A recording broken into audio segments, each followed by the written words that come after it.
Hello, my weebs and gamers. Welcome to another Giguk stream. How are you all doing today? Can you guys hear me okay?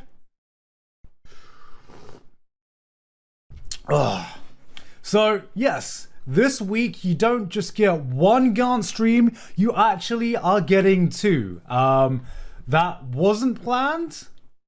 That actually wasn't planned. If you missed the week earlier, I'm still just, I don't know why, I just had a massive lunch. You know when you have a massive lunch and you just need to like digest for a bit because your mind's just like, all the blood is in your stomach now, and I'm not exactly waking up. I'm just digesting. I just had a massive ramen, so you know what ramen's like. It's one of those meals that knocks you out. But yeah, if you missed the stream earlier this week, you'd know that we didn't actually finish going through the spring season anime chart. We got to about what was the last show we talked about? We talked about Spy X Family. But I'm probably going to redo a few shows because I felt like I rushed the end of that stream because I needed to leave. So I'm probably going to do like redo one or two few shows just so we give them the proper time that they're needed. But I know we didn't have a lot of shows left anyway. So what we're going to be doing after that is we'll probably be going through shonen anime, and I'm going to be making a shonen anime or shonen series tier list.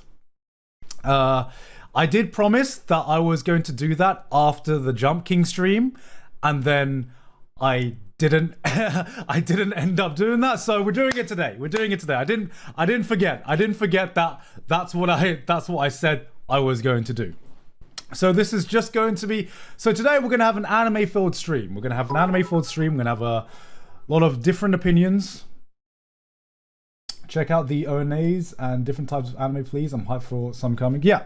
I guess we've got some time to go through the different ONAs and stuff as well. Now that we have gone through most of the seasonal anime chart. But before we jump into the anime, before we jump right into the anime, thought I'd just chill out a bit and just catch up with you guys. How you guys been?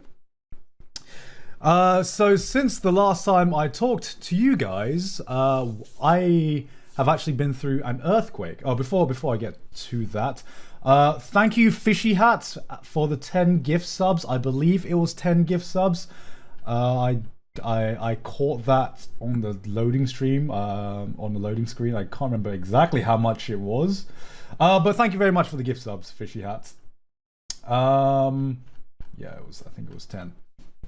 But yeah, since the last time I was live, I actually have been through an earthquake. If you didn't know, and if you don't follow basically anyone in Japan on Twitter, you would have known that we went through a pretty sizable earthquake. I believe it was a magnitude 7.3 in Fukushima. Is Chris doing okay? Okay, so everyone who I know, physically we are fine. Physically we're fine. Unfortunately, I think Chris had the worst experience because Chris is up in Sendai. Most of us are down here in Tokyo. Sendai was way closer to the epicenter than we ever were. But, so, if you don't know, Chris, abroad in Japan, from what I can see from his Twitter, literally his studio just got wrecked. Not absolutely wrecked, but it did do a lot of damage. I saw like the ceiling and the floor was cracked. Some of his set had been broken, and some of the props had been broken. So I feel really bad. Yeah, he uploaded a vlog as well. So I feel really bad because if there's one guy that doesn't deserve it, it's definitely Chris Broad. Because like he just spent so much money building that studio, and just like the fucking balls of that man to go ahead and build that studio. You've only had it for a few months and then it gets wrecked by an earthquake. I really hope he has insurance and he can get it sorted as soon as possible. Chris, if you ever listen to this, my heart goes out to you, man. Like, I really hope you can get it sorted, because I've told Chris that I was going to go up and visit last month, but then unfortunately I got COVID, and so that was like me out of commission for 2 weeks. And then after getting COVID, I needed to catch up on my own work and my own channel because I couldn't work and I needed to catch up on Trash Taste as well. So unfortunately, I haven't had a chance to visit Chris up in Sendai, and I told him that I was going to visit his studio, and I wanted a tour, and like it sucks now because because I don't know when it's going to be fixed. So I really hope you get that sorted, Chris. And I really hope that it's insured so you don't go through too much hassle either. But yeah, as in terms of my experience of the earthquake, how's the Trash Taste studio? So we actually went in to check the Trash Taste studio yesterday. Luckily, there was no damage aside from, unfortunately, Mike did fall off the table once again. So once again, he was the only casualty of the earthquake. I don't know why every time we go through an earthquake, it's always Mike. it is always Mike who is the only person who suffers any damage. But yeah, surprisingly, we are actually pretty scared because we thought that there was going to be more damage. We thought that there was going to be more figures that have flown off the shelf. We thought some of the curtains may have come down and come off because they were a bit flimsy. We thought some of the soundproofing was going to come down as well. Luckily, no. It was Mike is just the Trash Taste martyr. You know, he dies so everyone else lives. That's basically it. But yeah, so the studio is fine. We filmed there yesterday. We got ready for the charity stream. If you don't know, I'm going to be doing a 24-hour live stream tomorrow, starting at 11 a.m. JST, which is around 21 hours from now. So 21 hours from now. I'm going to be doing a charity stream with the Trash Taste boys. We're going to be raising money for Doctors Without Borders, and we got a bunch of things planned for that stream. So come along to the Trash Taste podcast, Twitch channel, and yeah, we're just gonna be chilling for 24 hours. We're gonna have a few guest plans. We're gonna have a lot of different activities, and hopefully, since there are 2 other co-hosts, I'm not going to be absolutely dead for 24 hours because I can't remember the last time I actually stayed up for 24 hours. How long has it been since you guys stayed up a full 24 hours plus? I feel like the last time I did that was definitely not in my 30s. It was last night. Go. You can tell who the students are. I don't think I've done it literally since my student years. Oh my god. Couple of months. Yeah, okay, I don't know if this is an age thing, right? But I cannot drink energy drinks anymore because it's not that energy drinks mean that I don't have an effect on me. Energy drinks have way too good of an effect on me nowadays, to the point where it just fucks up like a few days just because my body doesn't know how to sleep after I have like a Red Bull or something. My heart rate goes like fucking, my heart starts palpitating. And I remember it was so easy for me to stay up 24 hours back when I was a student because you just down like 2 cans of Red Bull and you could stay up for 48 hours. It was fucking easy. I don't know what happened. You know you're getting old when like the biggest inconvenience. Thank you Gaijin Daddy for the 1,000 bits. Welcome to your 30s, my brother. Don't say that. Yeah, the biggest issue I go through nowadays is having anything that even slightly disrupts my sleep schedule. I don't know why. That's the thing that annoys me the most. I hate losing like a day of work just because I have a disrupted sleep schedule. 30s do be like that, man. Man, feels bad, man. Feels bad. Like I remember one night in university, Like, who here has stayed up all night? Holy shit! Thank you, Zoe. Oh my god, it's moving so fast. Fucking. Thank you, Zoe Degaro. Oh, thank you, Zoe Degoro, for the 10 gift subs. Thank you so much. Yeah. Who has stayed up all night finishing an assignment that you hadn't started till that night? Okay? That was me with like basically every single one of my assignments in university. There are way more me's than they are not me's. You guys know how it is. God. Okay, actually, no. Does anyone actually do their homework like a week or two before it's actually due? Or is it just everyone's just doing it on the last day? Because I remember one time I did my assignment on the last night, and I think I went through 5 cans of Red Bull on that night, right? I went through like 5 cans of Red Bull on that night, just like not even throughout the day, just because I had been working on this assignment for like a good week or something, because it was a big assignment. But I should have, like, we were given 3 months to work on it, so like a week. It wasn't even a week, it was 3 days. I was working on this assignment for 3 days, basically staying up late every night for 3 days, getting like 2 to 4 hours sleep to fucking finish this assignment. And I remember on the last night, I went through 5 cans of Red Bull, and I'd never experienced, like, I finished it 1 hour before I had to submit it. And here's the thing about submissions back when I was in university, okay? This is going to show a bit of my age. Some courses allowed you to submit it online, and some courses didn't. This was one of the courses that didn't allow you to submit it online. So I finished at 5 a.m., right? But I still needed to submit it at 8 a.m. at the office itself. I needed to print it off and I needed to submit it. I know, fucking dinosaur era fucking education, am I right? But is it still the same nowadays? It's still the same nowadays?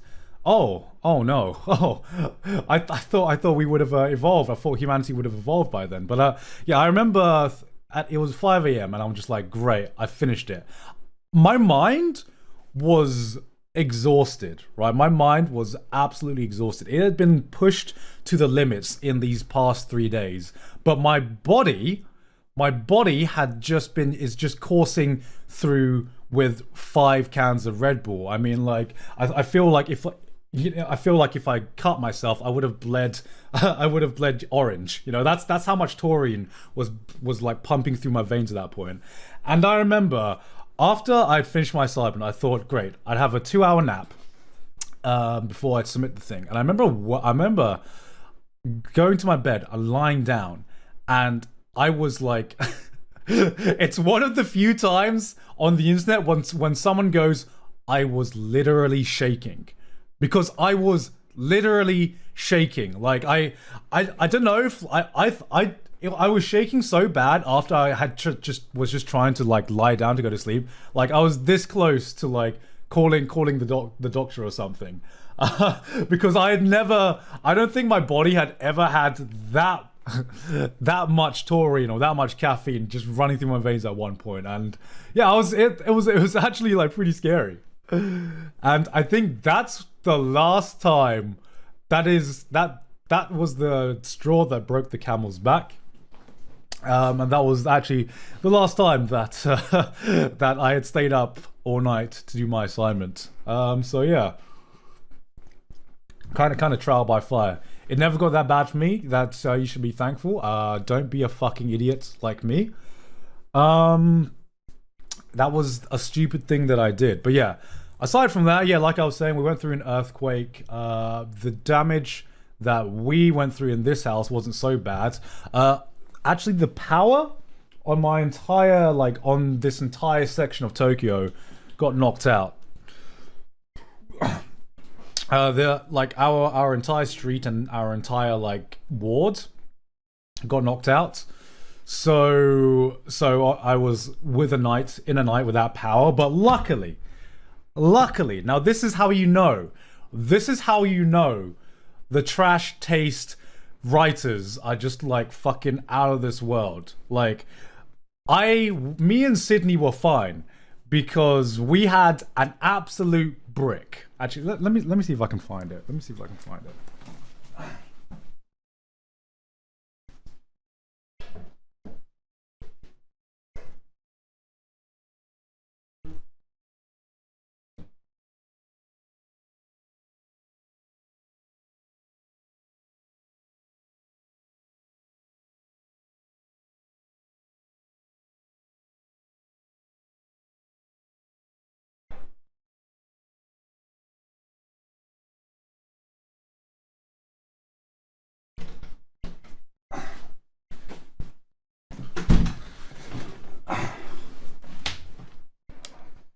Yeah, okay. So if you are not up to date with trash taste law and everything like that, so we went on a camping trip and I needed to buy a portable charger for this camping trip. And I accidentally just went on Amazon and basically just bought the first portable charger that appeared at the time on the Amazon wishlist and Amazon search bar. And I just bought it. I didn't think too much of it. And then I got this. I got this is what I got. I wanted a portable charger to charge my phone on a camping trip, and I got the Fukushima power plant. I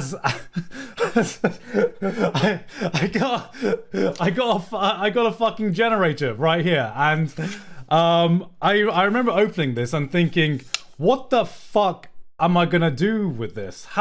When is this ever going to be useful for me? Yeah, that's not a power brick, that's a rock. Yeah, it's heavy. I can't obviously display the weight, but this is heavy. I could literally kill someone with this if I wanted to. It is a brick. So it's just been sitting in my, like, aside from the camping trip, which we use on the camping trip, I think I used about 5% of its charge.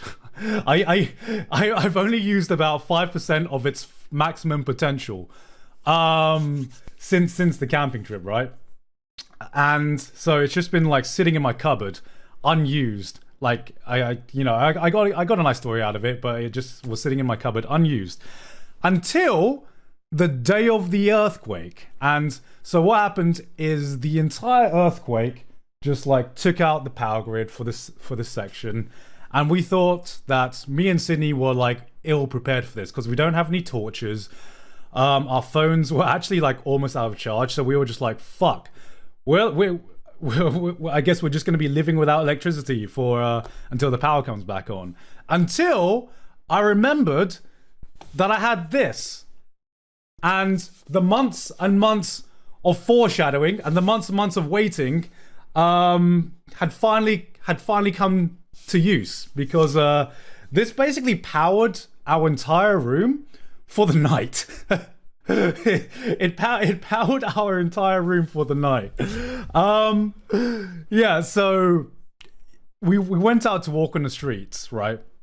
And we looked at all the houses, and all the houses were like pitch black. It was super surreal because our entire house was pitch black.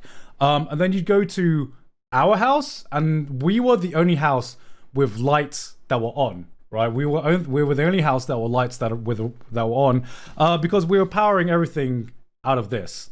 So literally at first we tested, we tested if it would power the lamps. It did power the lamp. Then we were just like, can we try watching TV? Is that gonna work? We plugged it into the TV. The TV switched on and it worked perfectly. Had a great fucking night, and. And after powering like our bedroom for the night after we go to sleep, I think it's still, I don't know if you can see that, it's still on 85% charge. It's on 85% charge. I don't know if that's in focus. Oh.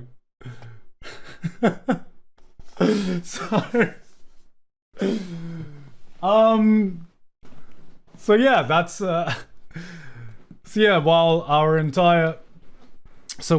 our street was down out of power for the night, me and Sydney were having a fine time just chilling in our room, having our phones fully charged, and you know, just being the only house in the neighborhood with electricity, basically. How long does it take to recharge it? It takes about like a full... Okay, here's the thing. I don't think I've ever, like... I've never fully recharged it. So I don't know how long it takes to charge from zero, because it's never gotten to a point where it's reached zero. For obvious reasons. I've never gotten it to a point where it reached zero. But I would imagine it takes like a full day or half a day or something like that. I'm not actually sure myself. I maybe I should do a test. But yeah, like it's coming clutch. Now I am confident that we could survive an earthquake or a disaster for a decent amount of time. And what can I say? Like the Trash Taste writers have actually put a Chekhov's gun in my life. Like this was foreshadowing since season 1 of Trash Taste, and now the payoff has come in season 2. What the fuck, man? Trash Taste lore is like getting way too deep.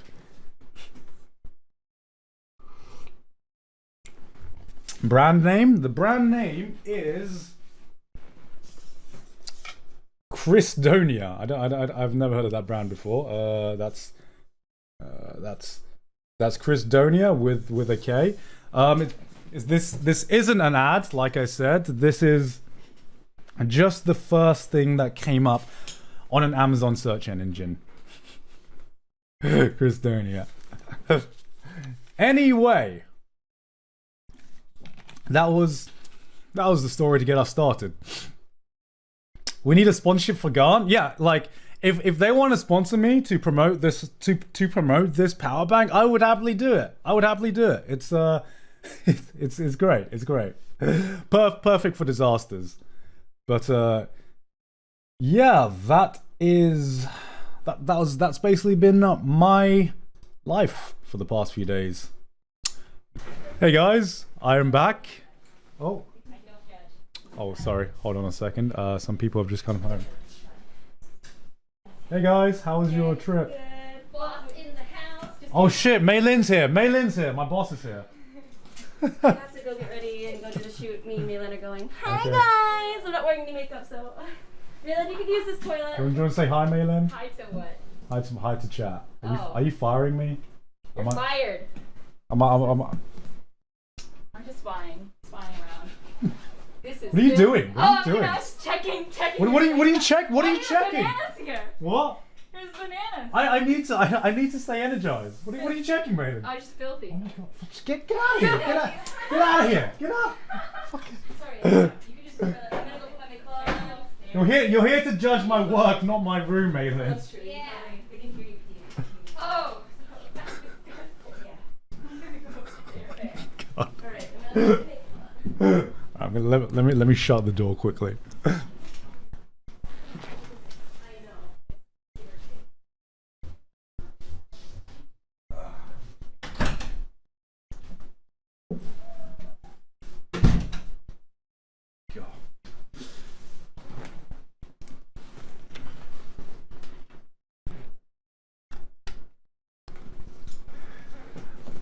Now, Maylin is just like a true mum. I haven't felt my room judged so hard since I was actually home with my actual mum.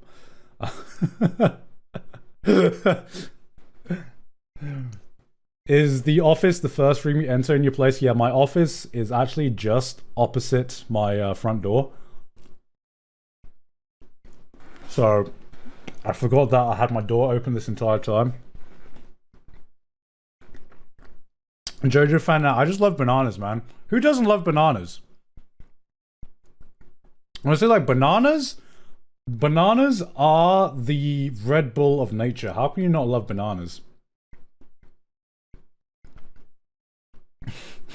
True monkey. That's the one thing me and Connor have in common. Okay, we both love bananas. Clean my room. My room is clean. On camera. That's all that's important, right? That's all that. Look, it's clean, right? It looks clean. It looks clean. It looks clean as hell, right? One day I will give you an office tour, and it's gonna look clean as hell. Don't worry.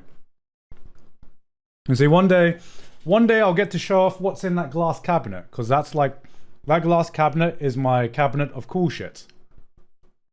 It's like got all the cool shit of some of the stuff that I've collected. It's not full of Jojo. It's not full of Jojo.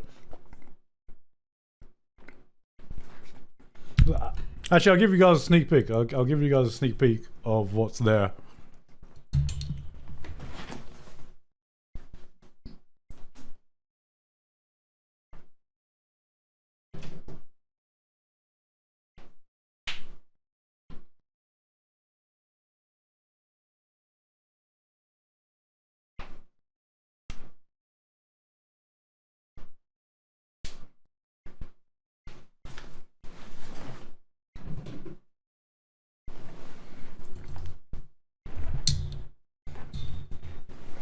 So yeah, while we're just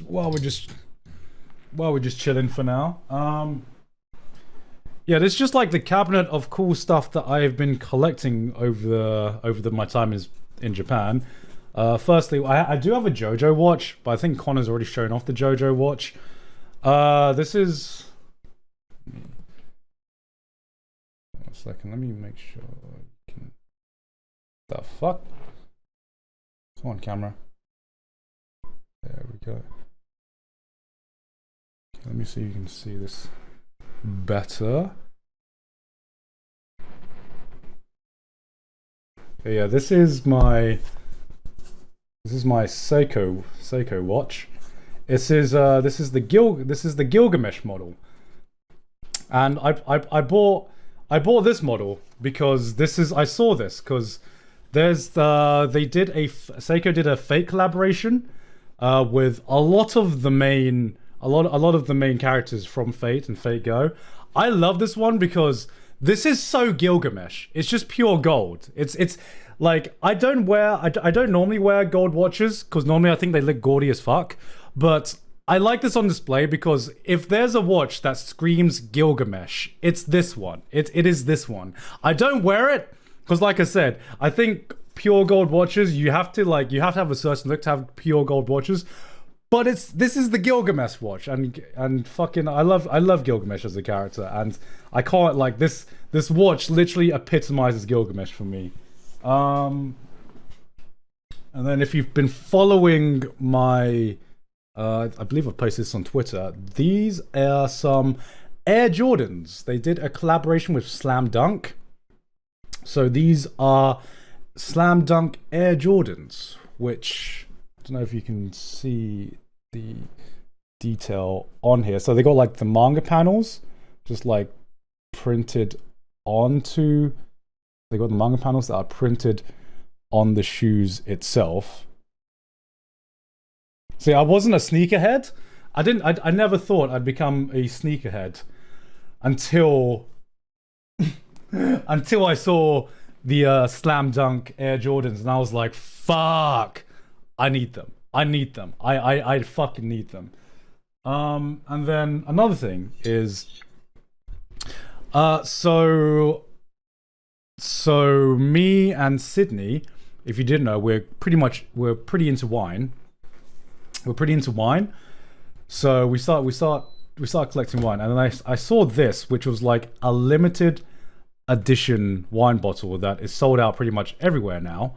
But I'm just gonna show it. And I want you to tell me if you recognize this wine bottle. Okay, I want you to tell me if you recognize where this wine bottle comes from. Anyone? Recognize this at all? So, a few people have got it. So this, without spoiling anything, there is a so Attack on Titan did a collaboration with a Japanese winery to make red wine. And it's not just any red wine. It is Zeke's red wine. And all of this got sold out when season 4 aired last season.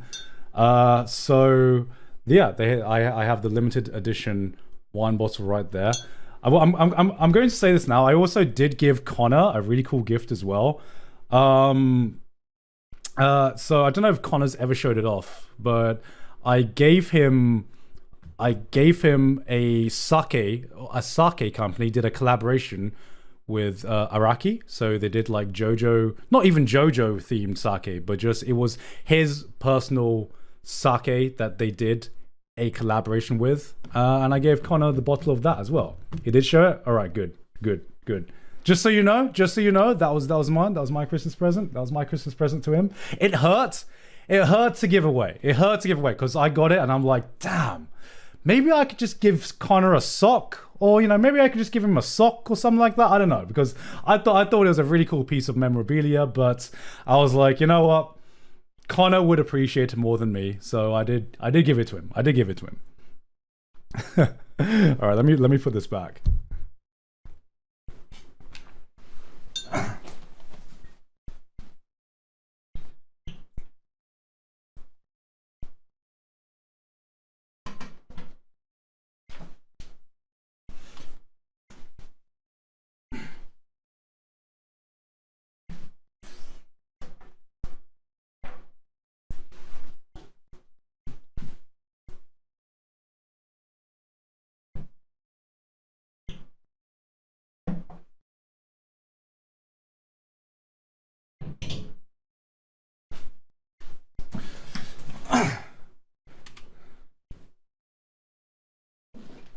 And yeah, that was some of the stuff in my cabinet. The rest of the stuff in that cabinet, I guess you're gonna have to wait till I do a full office tour or something like that. What's in the fridge? The fridge is literally just green tea. What's the red suitcase? Oh, okay. Let me show you the red suitcase.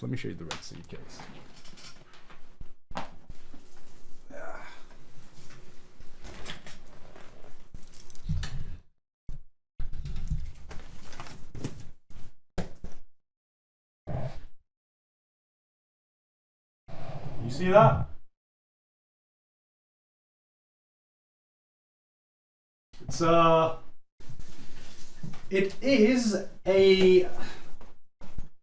It's a Thousand Sunny suitcase from One Piece.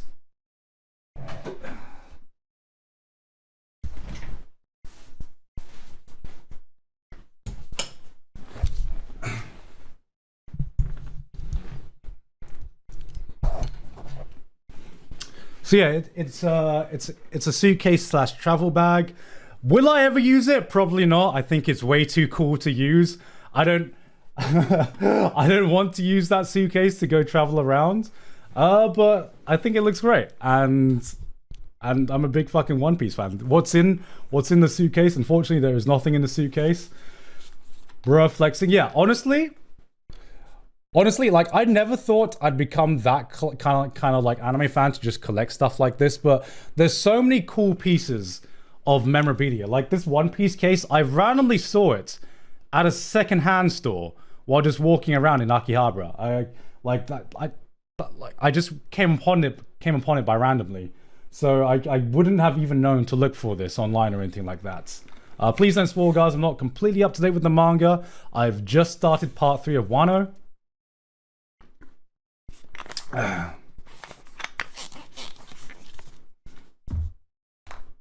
But yeah, that was part of my anime memorabilia collection that has been piling up in my room. Oh my god, you need to catch up. I know. I'll catch up eventually, guys. Don't worry about it. Anyway, how long have I been live? 2 hours. Why do you never talk about One Piece? Bro, I talk about One Piece all the time. It's just because I barely have a chance to talk about anime on my own podcast. Because the boys are tired of me talking about One Piece. Oh, you want me to talk about One Piece? Well, do I have the stream for you then? Because let me change the stream title before. let me change the stream title because we have just finished the spring season 2022 anime charts. So we are going to be changing up what we're doing.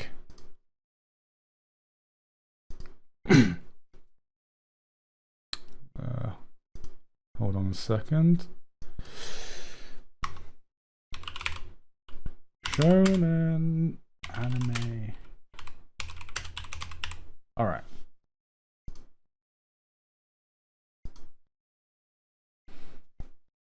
Okay. So, if you've just joined, unfortunately, you did miss the final. If you've just joined, unfortunately, you did miss the finale of the spring 2022 anime charts. But if you did, that's all good. That's all good. Because we're not going to end the stream there. Because what we're going to be doing next is, as someone who has done anime content on YouTube for over a year. Technically, it's been over a year. For someone who's done anime content on YouTube for over 10 years, and as someone who's been an anime fan for over 15 years, someone who's talked about anime online for like probably 2 decades at this point, I can't even remember. Someone who's been on the internet and who likes anime for a long time, there is one thing you never do. You'd never say your opinion about shonen anime. Why? Why? Because you are inviting a war to happen in your replies, okay? There is nothing more toxic than when you say an opinion on a shonen anime, and there is nothing more toxic than shonen anime fans arguing about shonen anime. So if you want to stay out of the crossfire, just don't talk about shonen anime. Just don't do it. Don't do it. It's not worth it. So what we're going to be doing today is we are going to be going through every big shonen anime and we are going to be ranking them. We're going to be ranking every shonen anime, and we are going to be fully embracing this toxicity. We're going to be fully embracing this salt. I'm going to be shit on. I'm going to be cancelled left, right, and center. Maybe I put a show as mid. Maybe I say his show is good. Maybe I say that Demon Slayer is better than Jujutsu Kaisen or something. I don't know. There is going to be salts. There is going to be feelings are going to be hurt. Salt is going to be thrown, and by the end of this, I hope that I'm still going to be alive by the time this video comes out. So yeah, that's what we're going to be doing today. Garnt, I have no feelings. So as a disclaimer, even though this doesn't fucking matter, as a disclaimer, because I feel out of every tier list, this one is the one that needs the disclaimer the most. As a disclaimer, this is just all my personal opinions. I am not the shonen master.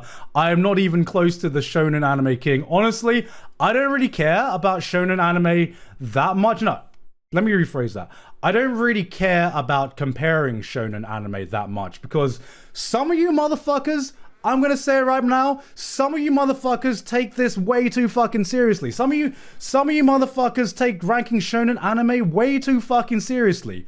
But you know what?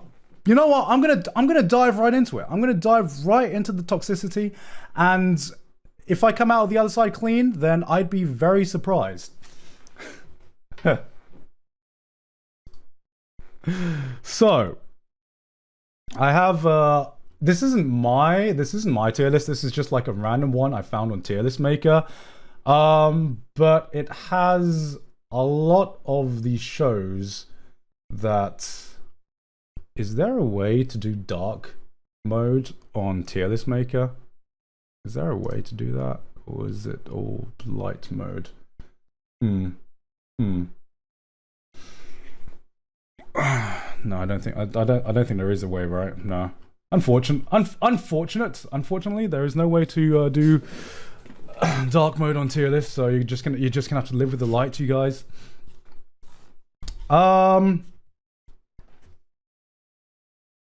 But yeah, this is just going to be a random tier list that I found on Tier List Maker. This isn't my tier list. I didn't choose these shows. So we're just going to go through them one by one, I guess, and we're just going to rank them. Now, like I said before, please don't take this tier list too seriously, even though I know part of this stream is going to get clipped and out of context be posted on Twitter or something. I already know that is going to happen. Like, I don't need to predict that, but for the people who watch the full stream, please don't take this too seriously. Like I said, to me, ranking shonen shows is like comparing how sweet different flavors, comparing how sweet different strawberries are, you know? There are some strawberries that may look sweeter. There's some strawberries that may look more aesthetic than other strawberries. There's some big, some small, but at the end of the day, they're all still strawberries to me. And I still really enjoy shonen anime. And like, to me, one of the things that angers me the least is when I hear a person say, I prefer X shonen over Y shonen, where, like, to me, there's like such little difference in a lot of shonen that it's like an opinion that I don't even have the patience to get angry at most of the time. Having said that, this is a completely serious video. This is the final opinion. Everything I say in this video is the objective truth. And if you disagree with me, then you are simply wrong. That's it. You are simply wrong. There's no other explanation other than that, because everything I say is the objective truth. And, you know, you can either be with me or you can be wrong. Those are the two options. Having said that, let's change up. Let's change up the rankings a bit. Let's change up the rankings a bit because I like it. This isn't mine. I like how mid in this ranking system is not even mid. It's not even the middle point of this tier list. It's the bottom half of this tier list. Like, the middle part of this tier list is good. It's good. Which just shows you the absolute state of mid. It is the absolute state of mid in shonen discourse. So let's change this up a bit, okay? Because if there is one word that the shonen fan base love to use, thank you very much for the raid. Senpai Retro. Thank you very much for the raid, Senpai Retro. If there is one word that the shonen fan base love to use, it is mid. Okay, it is fucking mid. And you know what? I think we should just embrace the mid. Okay, we should just embrace the mid, because since every shonen show has at one point been called mid, I feel like that's how we should that's how we should base the ranking system. So let's have mid be mid. Let's have this be below mid, which is true. This is below mid. Let's have this be above mid. All right. This.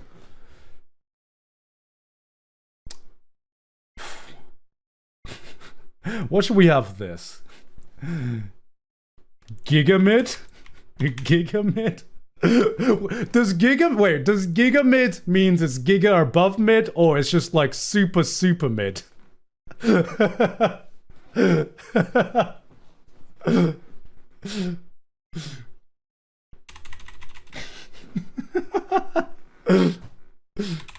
Oh no, I got it. It's peak mid.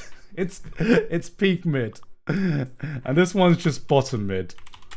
All right, okay. That is the shonen scale, and that is the scale we are sticking to.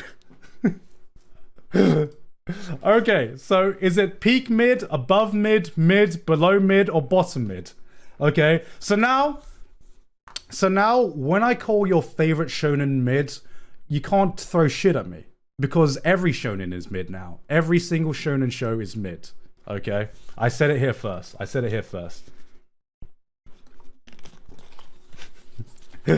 Mid should, yeah, that's true. Mid should be true mid.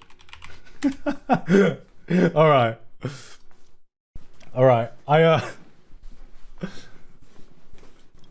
I don't feel like if anyone in the future comes in with a rating system for shonen shows that is not this, then that it's a completely inaccurate rating system. All right, so let's see what we got. Okay. So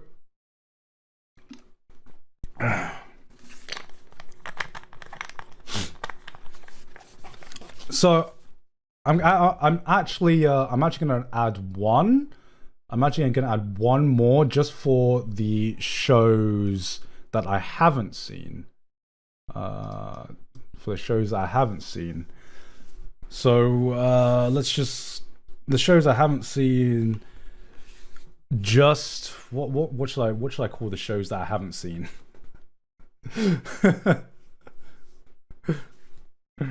Probably mid. All right, so that's for the ones I haven't seen yet. This one can go as gray. How do I add it? Add one below. Okay, shit. Well, that's not what I wanted. Shit. How do I undo? Fuck. Okay, this is probably mid. This one should be gray.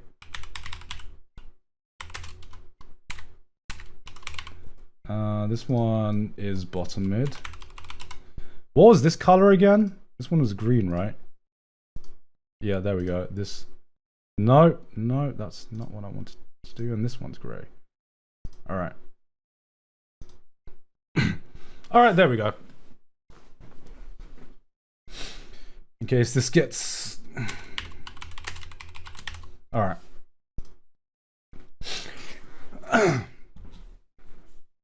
Okay, so starting this off with Jojo Part 1, I believe. That's... There's... Okay, no, that's Jojo Part 2. That's Jojo Part 1, right? It's so hard. It's so hard because Jojo Part 1 and 2, the manga aesthetically, they look so similar. Is this Part 1 or Part 2? I feel like that's the scarf, so that's Joseph, right? And that's Jonathan. All right.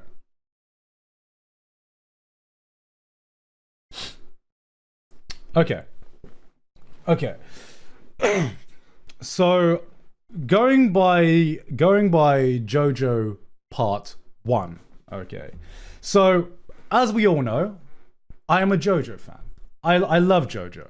I will say right now that I do not read the manga, so I am an anime only Jojo fan. I know, like I'm not like I don't like suck big girthy dick. You know, I lick the shaft. I give a little bit of a suckle, but I'm not sucking on Johnny Sin's dick or anything like that. That's the level of Jojo fan that I'm at right now. You know, I'm still training myself up. You know, So having said that, Part 1, I don't know. Part 1, to me, okay, it's a good benchmark for something that I don't know if I'm gonna piss off JoJo fans or not.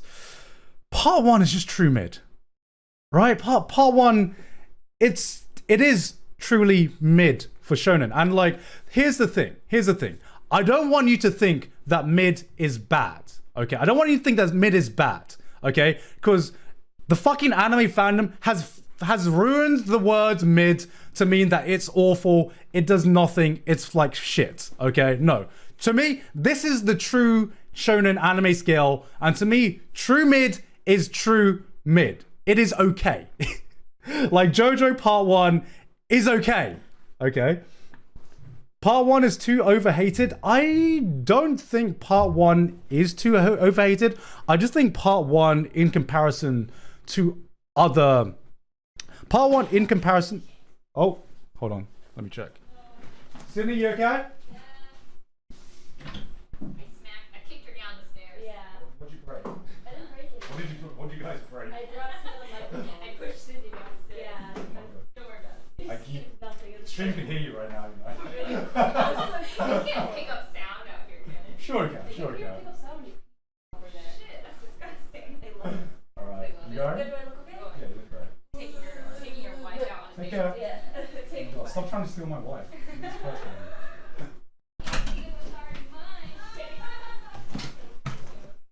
man. All right. I don't know if you heard any of that. Did you guys hear any of that? Did you guys hear any of that? Oh god. All right, confirmed. You heard it. Maylin pushed Sydney down the stairs. It is confirmed.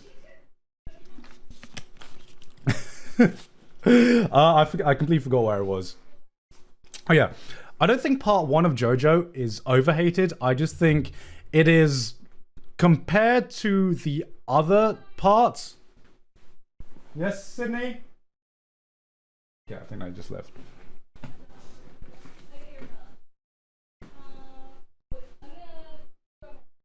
Sydney, did you say my name? Oh god. Okay, let me make sure that they are okay. Fucking hell. Oh, it's okay. Yes. Okay. Okay. Alright, love you, bye! Love you.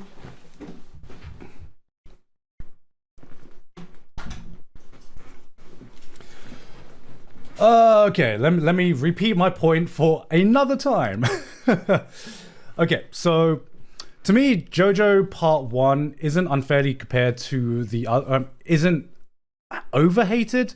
To me, JoJo Part 1 is just, compared to the other parts of JoJo, it just stands out a lot less. And I feel like with Part 1, Araki was still, still finding his style. He still didn't truly know what he wanted JoJo to be. And like, it's hard to deny that it's just a lot more, not generic, but it just plays to the tropes of that time a lot more. And it doesn't do many things that stands out compared to other JoJo parts. And so to me, Jonathan was the most boring JoJo. He is to me the most by the books shonen anime protagonist, and I feel like that was the biggest part that made part 1 just okay. It was okay. Like, it's not, I don't think it's as bad. Like, I'd put it at true mid, right? I put it at true mid. So that doesn't mean I think it's bad, because people are going into part 1 being like, part 1 shit. Like, people, I hear people going into part 1 and being like, part 1 was like getting my test, like getting castrated while being burned alive. That's how hard it was to get through part 1. It was only when part 2 started that I really started to like JoJo. But it's like, no, part 1 was just okay. It was just okay, And that's why, to me, part 1 is true mid. And then we get to part 2. Time for a 5-hour JoJo stream, boys. Luckily I am not with the rest of the boys, so this won't be a 5-hour stream. Part 2 of JoJo. This is definitely above mid. What sells part 2 for me, even though I think stands are superior to Hamon in every way, I think the characters were just a lot more interesting. I think Joseph to this day, young Joseph, is my favorite JoJo so far. That's having seen all 5 parts of the anime plus whatever's been released so far of part 6. Young Joseph is my favorite JoJo so far. He just emits so much charisma, and he made part 2 so fun to watch.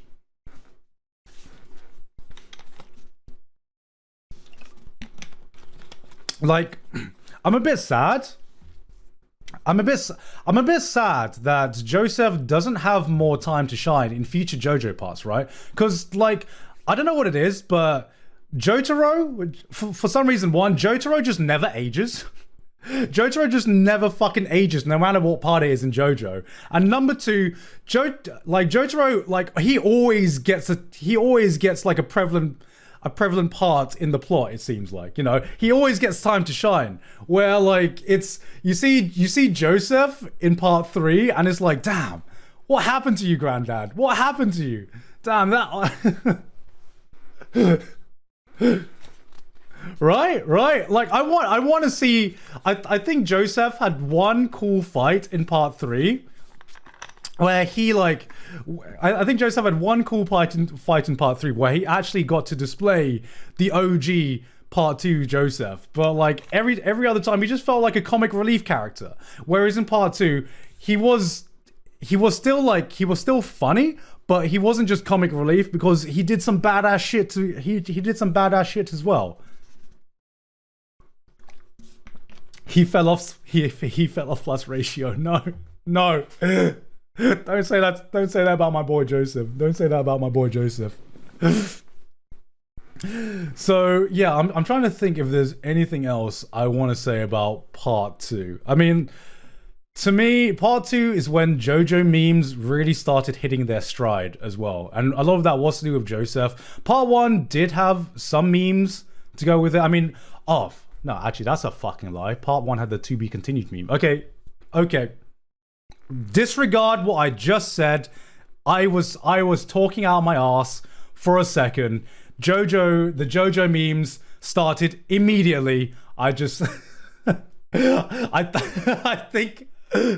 think it's been so long since I've seen part 1 that I completely forgot that the JoJo memes, there was never a starting and stopping point. It started immediately. Like, oh yeah, the fucking Konodioda as well. Fucking hell. Okay, yeah. Jojo was a meme from launch. Jojo was a meme from launch. But yeah, I mean that's my opinion about Jojo. I really, really like Jojo. I just don't think I'm as invested as other JoJo fans, like Connor, you know? Like, I still really like JoJo, but I feel like from talking to other JoJo fans, it's really part 6 and part 7 that really, really gets people invested into JoJo. And maybe I will when part 7 gets adapted, because I've heard so much about Steel Ball Run that I feel like Steel Ball Run converts people into JoJo fans like more than any other religion. You know, so part 7 turned me gay. Yeah, that's what I heard. That's what I heard.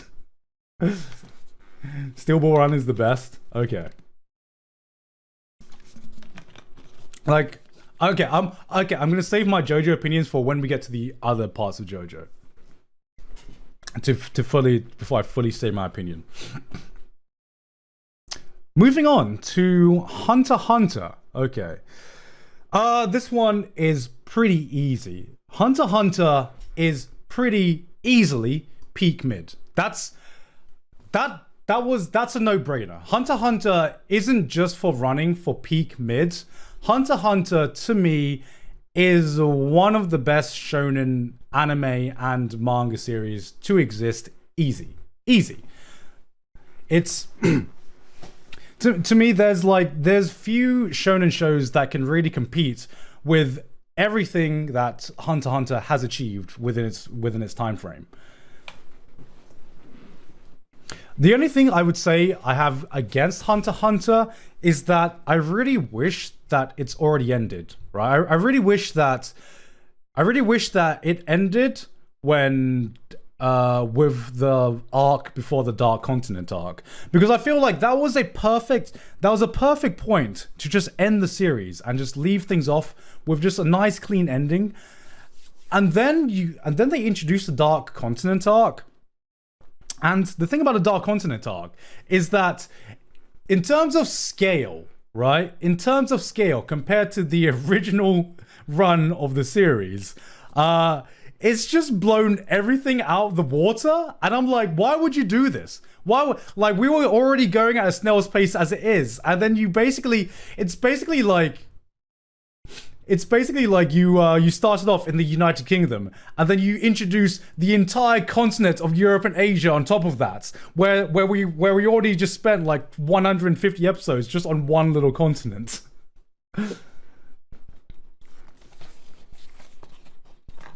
Like, unfortunately, I don't know if we're ever going to see the end of Hunter x Hunter at the pace it's going. And like, it's not like I want Togashi to rush or anything like that. But at the pace that we're going and the amount of stuff that he has introduced, I don't know how far we're going to be able to get in the Dark Continent arc. Having said that, what's been shown so far, not what's been shown so far. Having said that, what's Hunter x Hunter at its peak is almost untouched. Hunter x Hunter at its peak is almost untouched. To me, I think my favorite arc of Hunter x Hunter is the Yorkshire arc. I don't know what's the official Yorkshire? Okay, York New. The York New arc is, to me, that is one of my favorite arcs in Shonen of all time. Like, to me, like, I don't think people like to I don't think the Chimera Ant arc is bad. I don't think there is a single bad arc in Hunter x Hunter at all. But the thing about the Chimera Ant arc is that it's a bit more elongated, right? There's a bit more downtime. There's more things going on. There's like, the peaks in the Chimera Ant arc are fucking incredible, but there's also a lot of slow points in the Chimera Ant arc as well, especially in the first half of that arc, to me.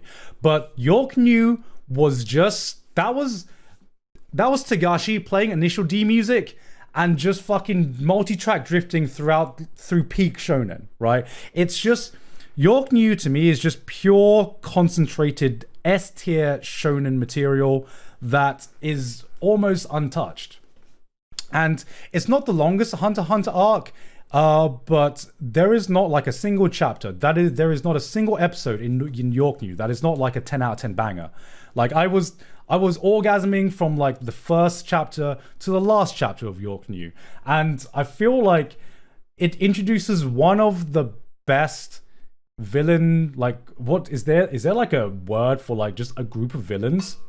Like, to me, the spiders are the best group of villains in any shonen, just like as like a general group of villains. I love that dynamic. I love their individual characters. And the leader himself is fucking fantastic as well. They're just an all-round amazingly well written, amazingly well thought out. And York New was where we really first get to see them shine. And I feel like in future arcs, we got to see them shine, or we got less of a focus on them. Where sometimes I feel Hunter x Hunter would work if it just followed the spider trope, right? And if it just followed those group of people just doing shit. I feel like Hunter x Hunter would be as good if it just followed them as the main character. Waiting for someone to spam the bungee jump copy pasta. Yeah, right.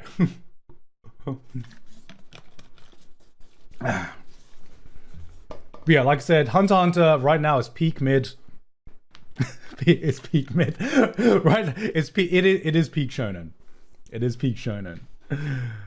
Moving on to, how many do we have? How many do we have to go through? All right. Hitman Reborn. Peak mid is still mid. Nah. As if you missed the beginning of this, every show is mid. Every shonen is mid. Okay. I'm going to be honest. I've only seen the beginning of Hitman Reborn. So this isn't a full opinion on Hitman Reborn, because I believe that Hitman Reborn started off as a gag manga. If I would be correct in saying that. It started off as a gag manga that transitioned more into just a a normal standard shonen. And so I've heard it gets better, but I've only seen it when it's really just the comedy shonen manga. So I'm going to put this at probably mid. I don't feel like I've seen enough of it. It feels so weird saying this. It's probably mid. It's probably mid. I'm gonna put it as probably mid. If it was just based on the start of this show, it would be below mid. If it was just based on the start of the show and I hadn't seen future arcs, which I hadn't, it would be below mid to me because I didn't really enjoy what I saw so much. But I heard it gets better. I have heard it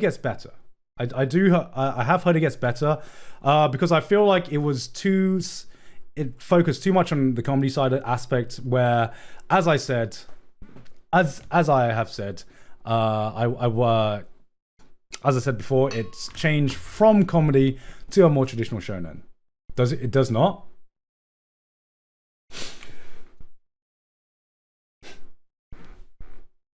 Man, it's so weird reading. It's so weird reading chat because you guys have such a different opinion about this. So I don't even know what you guys think. Is it true mid? Is it above mid? Is it below mid? I actually have no idea. But yeah, I'm gonna put it as probably mid. Moving on to Inuyasha. So here's the thing, okay? Inuyasha holds a special place in a lot of our hearts, okay? Inuyasha is a show that I'm sure many of us have grown up with. And you can even argue that it's not even shonen, it is a shoujo. Because I don't know who made this list.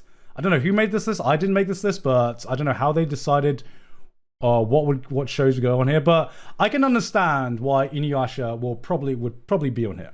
Okay, so it's a show that I'm sure many people have grown up with, and many people look back at with a lot of good memories at. Having said that, I don't think it's aged well at all. Especially, I remember I tried to watch Inuyasha, and as an adult, I think about like 5 years ago. And I don't know if the manga is better than the anime, but this is purely based on the anime. But my God, is it a drag? Okay, it drags on for so long. Like, it's hard to tell what is canon and what is filler because half of it seems like filler. So is the manga faster paced than the anime? Because the original anime was there just seems like there was so much filler in the anime, and I don't even know if it was actual filler, right? Because maybe it was just the manga being slow paced. Maybe it was the manga being slow paced. I really liked it as a kid. But based purely on the manga. It's below mid, guys. It's below. I mean, no, sorry. Based purely on the anime. It's below mid. I can't say that this is on the same level as JoJo Part 1 at all. Okay, look, get your nostalgia glasses out of here. Okay, if you're gonna say I'm wrong about this, then I'm only going to accept opinions about people who have seen Inuyasha within the past 5 years. Okay. like it's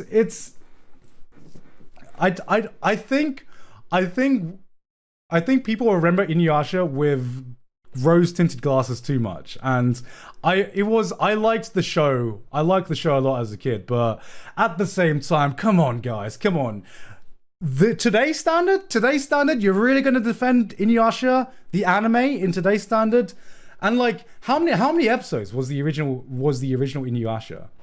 How many episodes was that? It's like, did you watch Yashahime? I haven't watched Yashahime. So it was 167 episodes, and I remember it had like the worst endings of all time because it didn't even resolve anything. So I haven't actually watched the new season when they actually resolved the anime and when the anime ended. So maybe the new seasons of anime were better, but my god, like the original OG Inuyasha anime has not aged well at all, in my opinion. So yeah, I'm going to put that at below mid, and I'm locking it in. And I feel like this is the first one that's really going to get people angry. I feel like that was the first one. Second season was one of the best. When did the second season come out? You didn't watch Final Act. Unfortunately, I did not watch Final Act. But that's the thing. I didn't watch Final Act because, one, the problem was that the reason I tried to rewatch Inuyasha was because I wanted to watch the second season, was because I wanted to watch Final Act. So I tried watching the original to really like keep myself up to date with what happened, because I'd forgotten everything. And then I just couldn't. I could not get through the original at all.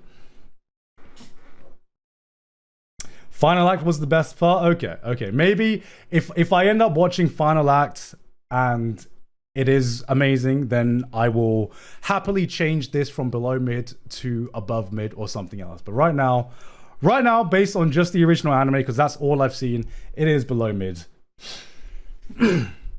Moving on to Saint Seiya. I don't know much about Saint Seiya. I haven't seen it. It's probably mid.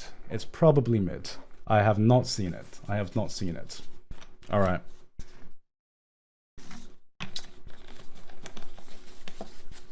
All right, guys. Are you ready? Are you ready to rustle some jimmies, guys? Are you ready to rustle some jimmies? All right. My Hero Academia. Arguably the shonen show that reignited Shonen Jump's place after the big three, because I feel like there was oh my god, chat's going crazy. Chat's going crazy. I feel like there was a big gap after Naruto and Bleach ended. One Piece didn't end, but I feel like there was a big gap after One Piece and Bleach ended, because there wasn't really a shonen series that took over the anime community, and there wasn't really a shonen series that everyone talked about. And I remember when My Hero Academia came out, it was fantastic. It was great. It was everything I wanted in the shonen, and it blew up. My Hero Academia blew up in the second season. You had a tournament arc. It was great. And then after season 3 came out, you had the fantastic moment with All Might. And then everyone stopped talking about it. It felt like after season 3, everyone stopped talking about My Hero Academia. And we've had 2 more seasons now. We've had season 4 and season 5.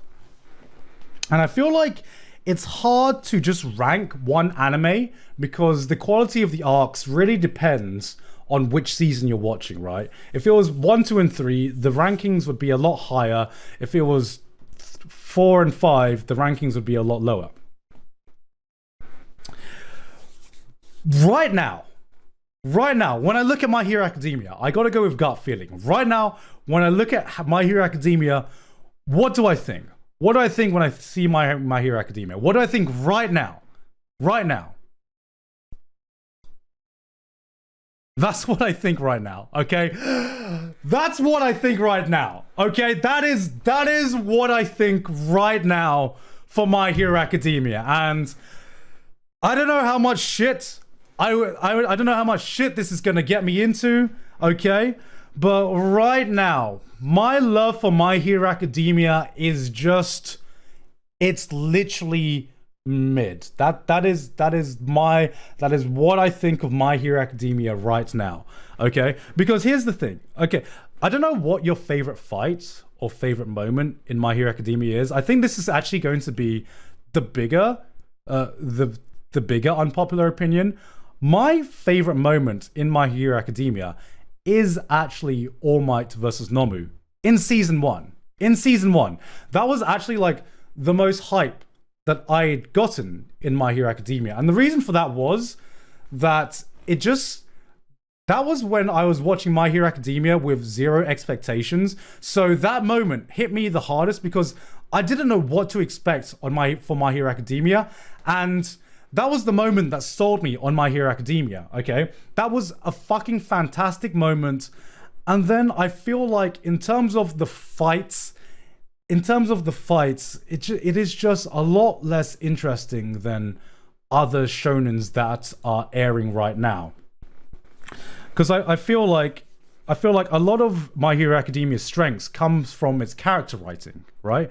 It comes from the character writings regarding the legacy of some of these heroes and all of the developments that they go through. Okay, one thing that never really stood out to me in My Hero Academia was the fights themselves. I mean, I've made a video about this. It's not my best video I've ever made, but it's my opinion has remained largely the same, where the fights to me have been one of the lesser interesting parts of the series, and to me by far the more interesting parts has been the character writing and the character progression.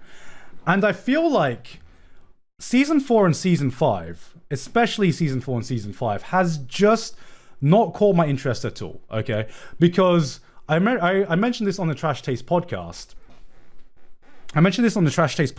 But I feel like after you focused so much on the League of Villains and the legacy of all of these heroes and all of the heroes outside of just the students, right? And then you go back to the students afterwards, and then you go back to an arc about them going through an exam or something. And I know, haha, Garnt, haha, can you not read? It's called My Hero Academia. It's called My Hero Academia. You know, I get it. It's called My Hero Academia. I don't really care. I don't really care about that, because yes, it is called My Hero Academia, but when you introduce characters and stakes that seem to go far beyond what's going on in high school, and then you go back to the high school, that's gonna feel like a step down. That's gonna feel like it's less important than stuff that you've already done and portrayed. And that's how I felt watching season 4 and season 5, where you go back to school and I just didn't care about what was going on, because I knew I could see all of this shit going on in the wider world. All Might just lost his powers. I was really the most interesting part of the later seasons was Endeavor and his character arc. And I found his character arc way more interesting to see how he would fill the shoes of All Might and how he would handle that. To me, that was way more interesting. That was way more interesting than anything going on in school. And then you want me to care about a fucking high school concert going on compared to all of that? No, come on. So right now, to me, My Hero Academia is true mid. Sorry, My Hero Academia fans, it is true mid. I will add an addendum, because I have heard that the League of Villains, or season 6, and My Villains Academia is going to be incredible, and it's going to be basically everything that I want in My Hero Academia. And if so, if season 6 does fucking slap, then I would, as always, I will change my opinion. But right now, it is. I don't think it's bad. I don't think My Hero Academia is bad at all. To me, it's hard for me to care about it.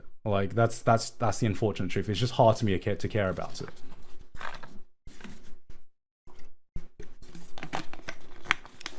Say it. It's okay. Say it. It's okay. It's mid. It's okay. Okay. It's mid.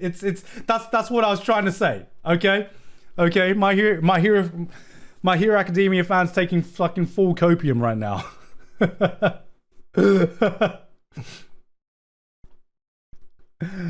All right. Moving on to Dragon Ball. Is this all of Dragon Ball? Is this entirely all of Dragon Ball? Okay, this is all of Dragon Ball. Oh no. Oh no. Oh no.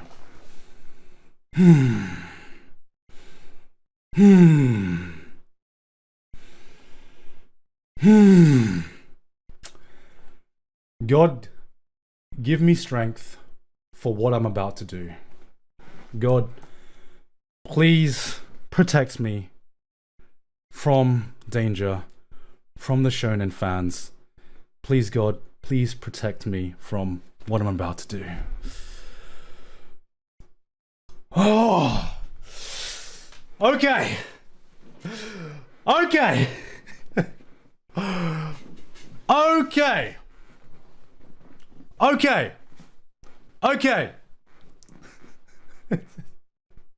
You know what? You know, I before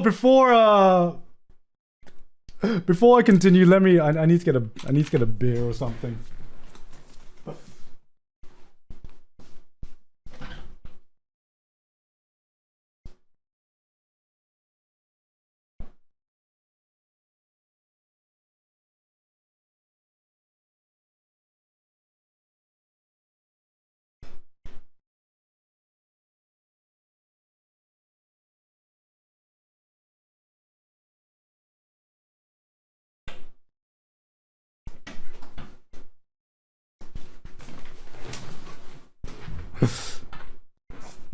All right, this is we're gonna need alcohol to get through this list, guys. We are going to fully need we're going to fully need alcohol. So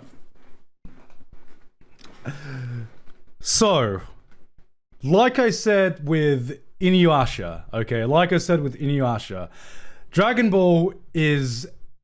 Dragon Ball Z. Okay, let's start with Dragon Ball Z because that's what I'm talking about here. Dragon Ball Z is one of the most important anime for me. I mean, if it wasn't for Dragon Ball and Dragon Ball Z, I probably wouldn't be an anime fan at all. Okay, I probably wouldn't be an anime fan at all. You know, it's one of the most important anime series and anime franchises of all time. Having said that, it is a show that is like over 2 decades old now. Okay, it is over 2 decades old. The characters are. It is a very, very old show, and it set the standard for a lot of shonen anime and manga after it. And since then, I feel like shonen anime and manga has taken the benchmark that Dragon Ball and Dragon Ball Z has set, and they have massively refined it and improved it. And it's made shonen anime and manga what it is, but I feel like shonen anime and manga nowadays is just in a league that is so like far beyond what the original Dragon Ball Z has done. That is my honest opinion. I believe Dragon Ball Z had some fantastic moments. It's got the same issue that a lot of anime shows back then had. Far too much filler, too much dragging. Things are too dragged out. Things are far too dragged out, and it's a lot of people like it because of its legacy, because of how important it is for them as people, because of how big and influential this show was. But I tried to get into Dragon Ball Super. Okay, I tried to get into Dragon Ball Super. I really did. I gave Dragon Ball Super 50 episodes. I gave it 50 episodes, which is far more. Which is more episodes than I would give basically any show at all. I gave it 50 episodes because it was Dragon Ball, and it just feels like compared to other shonens, it's just a lot less interesting. It's okay. It's like I like. It's very slow. It's fuck. How can I say this? Fuck me, man. How can I say this? Fuck. I'm trying my best not to just say it's literally mid, but I watched 50 episodes and I didn't really feel anything watching 50 episodes. it just feels like nothing had changed from Dragon Ball Z at all. It felt like the fights were just not that interesting because there isn't really a power system going on in this fight. It's just a generic, it's just the usual generic fireball, fucking energy blasts, and there is the best choreography that Dragon Ball has had was with the Broly movie. In my opinion, the Broly movie stands like that for its like animation and choreography, but a lot of Dragon Ball Super was not that at all. And I feel like, do you guys think that Dragon Ball Super gets better with like? Do you think Dragon Ball Super gets better? That's like honest opinion. Do you guys think Dragon Ball Super gets better?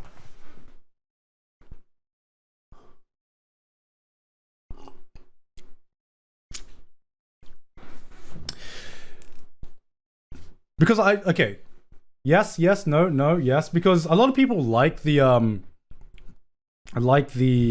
tournament arc in Dragon Ball Super, at least the second one. Like to me, Dragon Ball Super is the definition of mid-tier shonen. That is the benchmark for mid-tier shonen. It's not bad. It's just a complete by-the-book shonen. Okay, that was my experience with Dragon Ball Super. And another thing wrong with Dragon Ball Super is that the power scalings were just too off the scale for me to really even comprehend, right? Because I feel peak Dragon Ball to me, Dragon Ball to me was most interesting in Dragon Ball. Okay, Dragon Ball, when it felt like it actually gave a shit about martial arts, to me, that's when I found Dragon Ball most interesting. Dragon Ball Z, amazing moments, had some absolutely amazing moments, but that was also dragged down by just how dragged out the fights were in Dragon Ball Z, right? In Dragon Ball Z. And then Dragon Ball Super came out, and Dragon Ball Super to me feels like a 1990 shonen being aired in the late 2000s. That to me is what felt like Dragon Ball Super was. And it really hit home for me when, you watch Dragon Ball Super. I remember when it was first airing, and I remember thinking, man, Goku's already the most powerful person in the world. Okay, now he's the most powerful person in the galaxy. Now he's the most powerful person in the universe. Where are they going to go there? There's no way to go, wait a minute. The multiverse!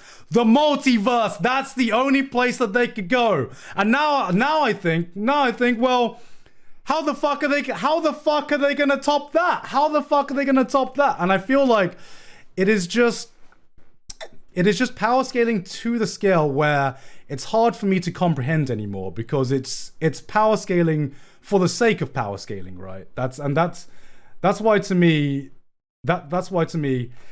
when it was just Dragon Ball, it was way, my mind could comprehend it way more, and it didn't seem as ridiculous. But I mean, Dragon Ball Z is great. Maybe Dragon Ball as a whole would be higher if I was judging it based on something like Dragon Ball Kai or, something along those lines. But even then, compared to today's shonen, compared to some of the stuff coming out right now, compared to Jujutsu Kaisen, compared to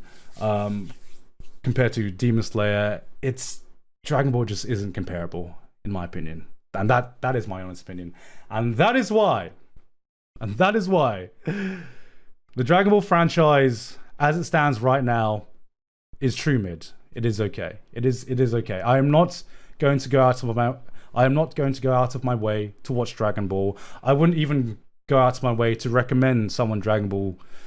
Connor hasn't watched Dragon Ball or Dragon Ball Z, and I wouldn't go out of my way to recommend him to go watch Dragon Ball Z, But that doesn't mean that it's not one of the most important and influential shows to ever come out in the history of anime and manga. Okay. There. That's it.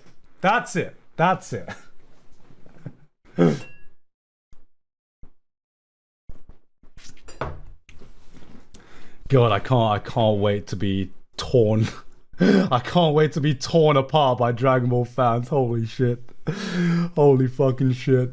Okay. Slam Dunk. Slam Dunk.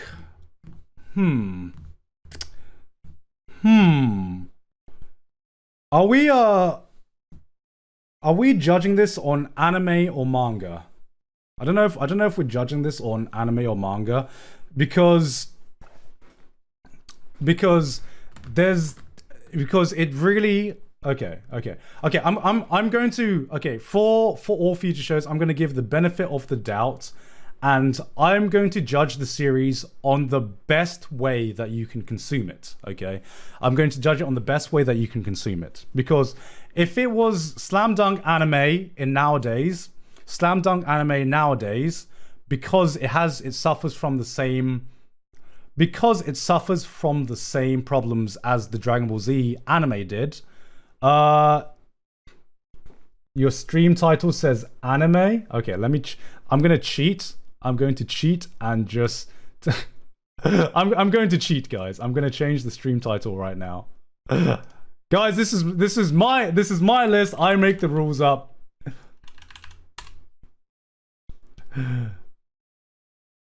This is my rule. This is my stream, guys. It's Shonen series tier list. All right, how about that? There we go. Now you can't give me shit. All right. Because if we're judging it on the best way to consume, it wouldn't really change my opinions on any of these shows. Okay, so Slam Dunk. If it was based purely on anime, I don't think the anime is aged well at all. It is true mid, because I remember, like, I would not be able to get through Slam Dunk as it is today as an anime. Okay, because matches that last like 9 episodes plus, you lose interest so much. And even when I was a new anime fan, because I watched Slam Dunk when I was a new anime fan, and I watched Slam Dunk when I was a new anime fan, and even as a new anime fan, where I had so much patience to watch anime, I was so close to dropping Slam Dunk. Okay, I was this close to dropping Slam Dunk just because of how dragged out these matches are and how slow the fucking pacing is. Having said that, I did go on and read the manga as well. And the manga is peak. The manga is absolute peak. Okay? It is peak sports anime, okay? Like, if you're looking for I compared Dragon Ball to modern shonen sports. I mean, I compared Dragon Ball to modern shonen battle anime, and I'd say that I would not recommend Dragon Ball over other modern battle anime shonen. That's a word, right? No, let me say that again. I would not recommend Dragon Ball right now over other, modern battle shonen anime or manga. Slam Dunk still stands up there with the best. It stands up there at the peak with the best of like all sports anime and manga. Okay, it has aged wonderfully, and I've reread Slam Dunk so many times, and it still stands there with the best. Okay, it's one of the sports manga that set the stage for sports manga, but unlike with modern shonen battle manga, like modern shonen sports manga still stand on the same level or below Slam Dunk. Okay, this is not only one of the best sports manga of all time, it's one of the best manga of all time in my opinion. The art is incredible, the character writing is incredible. It's one of the sports manga where you don't need fancy powers, you don't need some like Kuroko fucking beam shooting out of their hands. It has just got fantastic writing, and I'm like, Joey has said this before, but the absolute balls. Okay, so if you don't know how this manga ends, I'm not gonna say what happens in the ending, but the last chapter of this manga has zero dialogue. It has zero dialogue. And it is one of the greatest endings to like a shonen manga of all time. It manages to cap off the story and cap off the journey of these characters with absolute zero dialogue, and it's incredible. And like, I can't think of, like, if you think of like manga chapters that stand out, that's one thing that makes it stand out. With just like, this is one of the manga that deserves the greatest of all times, you know, the greatest of all times title that it gets a lot of the times. Slam Dunk has aged wonderfully. Still go out and read it to this day. It is peak, and I think it will always remain peak, in my opinion. Okay, moving on to Shaman King. Okay, so I'm gonna. How long have I been streaming for? How long is this? Okay, I'm going. You know what? Actually, I'm gonna do this now. I'm gonna go through and put everything that I haven't seen, because the thing about Shaman King is that I know it's a show many people grew up with, but unfortunately, it was a show that Shaman King was a show that was past my era of like when it was on Jetix. And was it ever on Toonami? Was it on Toonami? Where did it air? I can't remember where it aired, but I'm just gonna say now, I haven't watched Shaman King. Haven't watched Fist of the North Star, so that's gonna go there.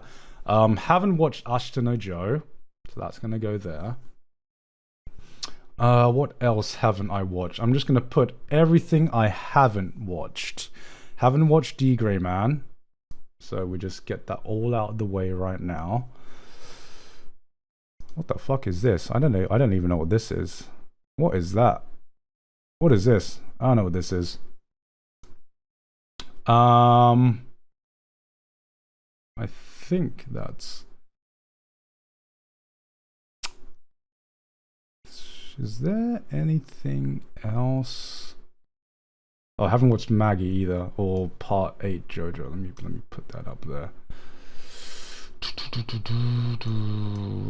Let's just put all of the ones I haven't watched, so we don't need to go through. Oh, I haven't watched Ass Class either.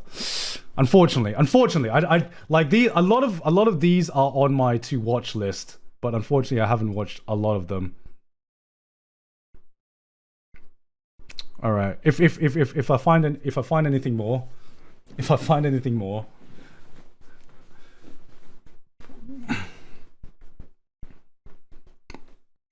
Ass.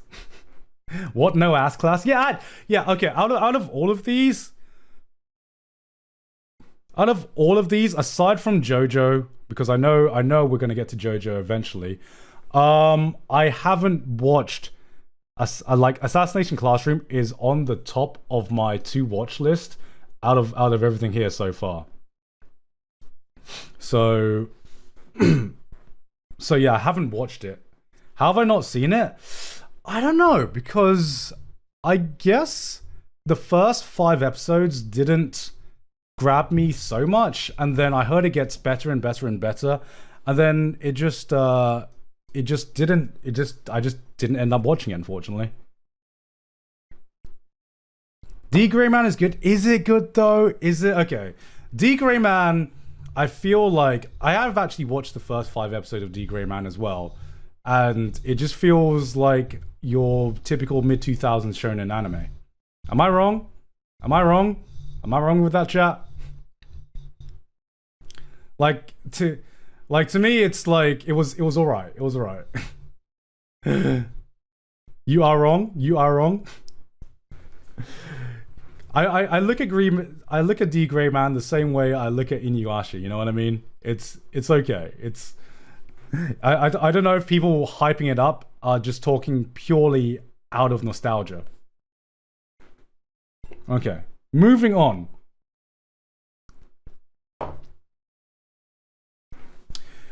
Moving on to Yu Yu Hakusho. Okay, I'm curious. How many of you guys have seen Yu Yu Hakusho? How many have you seen Yu Yu Hakusho? Okay. So I have. Fuck, this is a hard one for me. This is a really hard one. This is where do I put this? Okay. Here is my. It is. Oh, this is hard. This is hard. Is it peak or is it above? Ooh, it's hard. This is really fucking hard, right? Because I don't want to judge it. I don't want to judge it unfairly based on nostalgia either. Like, I don't want to judge it based on nostalgia because I would feel... Here's the thing. I would feel bad for Dragon Ball fans if I'm like, man, this animation has aged horribly. The anime is aged not great. Shonens have done what it's done better. But Yu Yu Hakusho, peak. You know, Yu Yu Hakusho peak. Because the anime, the manga, the anime at least, is very old, okay? It is very old. And some of the animation has not aged the best, obviously, because it's a 90s anime. But there are things that Yu Yu Hakusho has done that still stand at the top today. Like, I still think that the Dark Tournament arc, one of the biggest tropes in all of shonen anime and manga. I believe that the Dark Tournament is still like the best the Dark Tournament is still the best tournament arc of all time. I think it's still the best tournament arc of all time. And not only that, but I also think it has some of the best villains of all time in shonen manga, right? I still think it has, like, Toguro is still an amazing fucking villain as well. The Chapter Black arcs is still absolutely fucking incredible, okay? That's just your nostalgia talking. Actually, it's like, in terms of writing, I don't think it is nostalgia. I think the nostalgia for me comes in terms of the animation. Last arc is kind of sucky. Yeah, I agree with that. It's wait, fuck. I know. There's what's the Chapter Black villain again? Because I feel like he was an amazing villain as well. Villain. Sensui, that's it. He has a much... Sensui. I also think Sensui, fucking fantastic villain, right? Rose-tinted glasses equipped? Nah. I will stand by that. Because I'm judging Yu Yu Hakusho by today's standard, and in terms of its villains, Yu Yu Hakusho has some of the best villains in shonen. And that's just because Togashi is fucking incredible at writing villains. And he takes this. He doesn't just take this with Yu Yu Hakusho. He takes this and he eclipses himself with Hunter x Hunter. Because Hunter x Hunter also has some of the best villains in all of shonen manga. Right? Dragon Ball Z fans molding. Peak mid even after the Dark Tournament arc? Yes. To me, Yu Yu Hakusho stands at a high above mid or a low peak mid. That's kind of where I put it, right? I don't know where it should go. Ooh, it's hard. It's hard. It's like I put it higher than Jojo Part 2, but it's hard. This is super hard. Hunter x Hunter is better. No, I agree. Hunter x Hunter is better. Hunter x Hunter is... It feels like Togashi took all the great things he did in Yu Yu Hakusho and he refined it even further in Hunter x Hunter, right? But having said that, like I said, he still does a lot of incredible things, absolutely incredible things in Yu Yu Hakusho that still stand to this day compared to other shonen anime and manga. Villains is one thing, because I feel like villains is like it's rare to find a really, really good villain in shonen manga and shonen anime, because a lot of the attention goes to the protagonist, right? But I feel like Yu Yu Hakusho still has some of the best villains to this day. I'm trying to think, because what I will say, I think I will keep it at above mid, because I will say I think the last arc of Yu Yu Hakusho isn't that great, and everything before the Dark Tournament arc is okay. But when Yu Yu Hakusho at its peak, is still peak shonen. In my opinion, it is still peak shonen. Thank you, Joanna's Joestar, for the 10 gift subs. Thank you so much. We've got another Joestar in chat. So right now, I'm gonna keep it at above mid. I'm gonna keep it at above mid, but just so you know, Yu Yu Hakusho has aged amazingly, and Yu Yu Hakusho at its peak is still peak shonen. Just not all of it. Okay. Last arc wasn't even in the manga, was it not? Oh, this is hard. I might come back and change some of these rankings. Okay. Jojo Part 6. So right now, I don't have too much of an opinion on Jojo Part 6. Only 13 episodes have been released by Netflix so far. So it's an easy above mid. It's just more good stuff right now. It's more good stuff. I'm very, very much enjoying Jojo Part 6 so far. It remains to be seen if Pucci will be as good of a villain as some of the previous villains in Jojo. I think, like I said, Jojo, in terms of villains, they peaked with Kira. I don't think the Part 5 villain was as good as Kira was. But it was really weird. Kira was just like, maybe it was just an anomaly. But so far, based only on 13 episodes, Jojo Part 6 is above mid. It's good. It's good. So I will have to wait for that. Moving on to Jojo Part 3. Jojo Part 3 is probably the most iconic Jojo of the franchise. I mean, there's a reason why Jotaro comes back. There's a reason why Jotaro comes back constantly in every future part. It is, to me, I wouldn't have known about Jojo if it wasn't for Jojo Part 3, because I was one of the few people that actually watched the original OVAs of Jojo before Jojo got adapted into like the anime that it is now by David Productions. Oh, timed.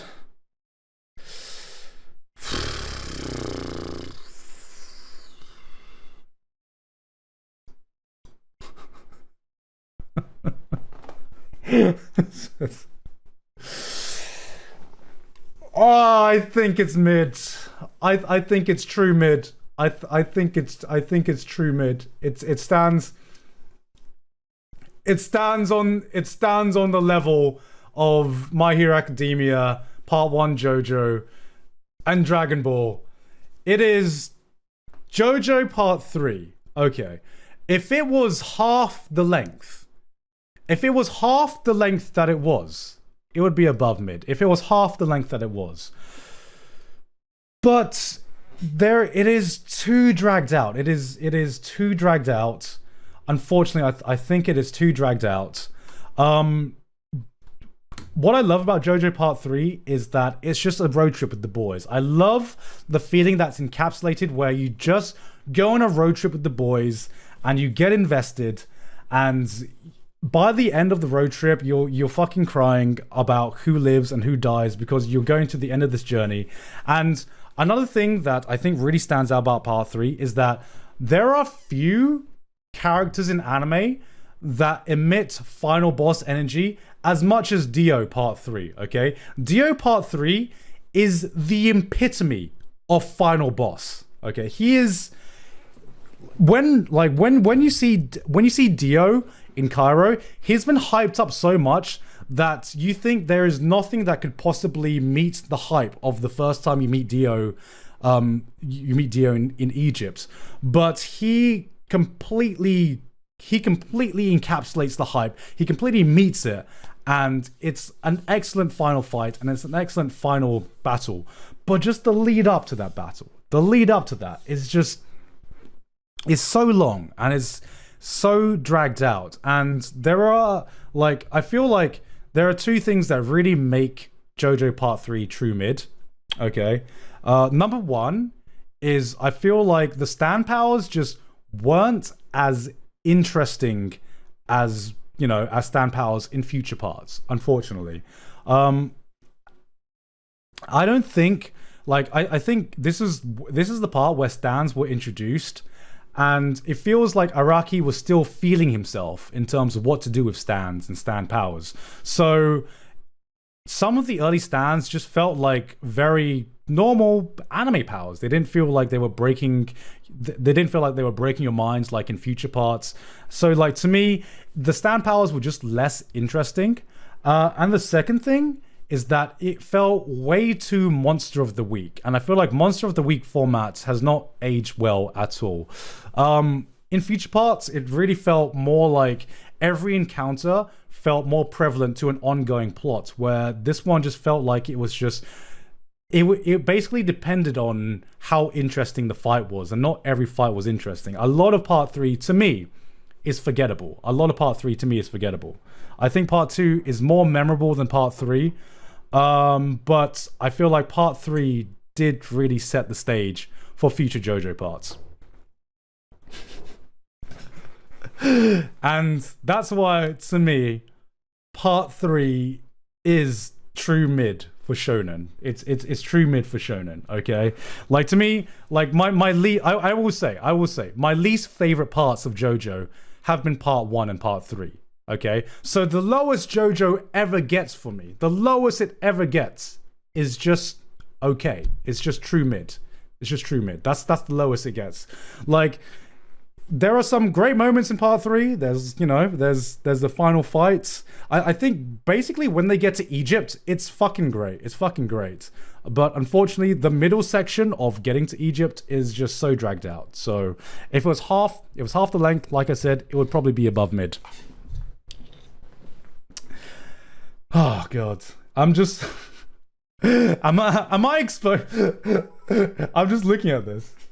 Seems like I was right, boys. 5-hour JoJo discussion stream. This is looking quite bad. This is looking quite bad right now because I've got 2 JoJo parts in true mid. I'm being outed as a fake JoJo fan. Oh no, guys. Maybe I don't suck as much dick as you thought I did. I'm sorry, guys. I'm sorry. Maybe I've never seen a dick in my life. I'm sorry. I'm a real JoJo fan, okay? I'm a real JoJo fan. Okay. On to Yu-Gi-Oh! I need some water. To go along with my beer.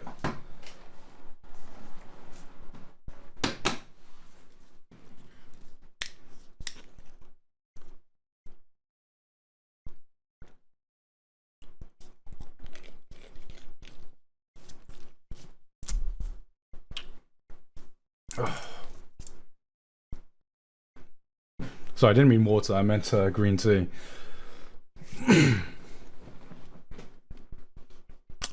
There's a lot of people in chat saying this is peak, and I don't know if that's nostalgia talking or not. Okay, a lot of people are invested in Yu-Gi-Oh because it's one of the shows they grew up in. But is it good? Is it good, guys? Is it? Would you seriously rewatch Yu-Gi-Oh? Okay, unlike you guys, I have zero investment in Yu-Gi-Oh. I didn't get into Yu-Gi-Oh during the Yu-Gi-Oh phase. I didn't really have too big of an emotional attachment to Yu-Gi-Oh. Yu-Gi-Oh's peak is a meme. Okay. I mean, Yu-Gi-Oh's below mid, right? It's below mid, right? I mean, I are you gonna say that? Are we saying that Yu-Gi-Oh is on the same level as Dragon Ball and My Hero Academia? No, it's really not. It's really not. I don't know how we can argue about this. I guess I don't know how we can argue about this. Tell me a moment that, if we're going by this rating scale, tell me a moment that is like as much criticism as I've given to My Hero Academia, Jojo, and Dragon Ball. I can't think of a moment in Yu-Gi-Oh that rivals the peak of what Dragon Ball, Jojo, and My Hero Academia has achieved. I think this is just nostalgia talking, guys. I think this is just nostalgia talking, right? Every moment, get out of here. Get out of here. Get that out of here. Get it out of here. We are in a cutthroat fucking. We're in a cutthroat business right now, and I cannot. Yu-Gi-Oh to me stands at the same level as Inuyasha. That's me. Dark Magician Girl, bruh, that's just, you're just saying that's because that's your first crush. That's your first waifu. Dark Magician Girl is everyone's first fucking waifu, along with like Misty from Pokemon. Okay, you ain't 12 anymore, girl. You ain't 12 anymore. Come on.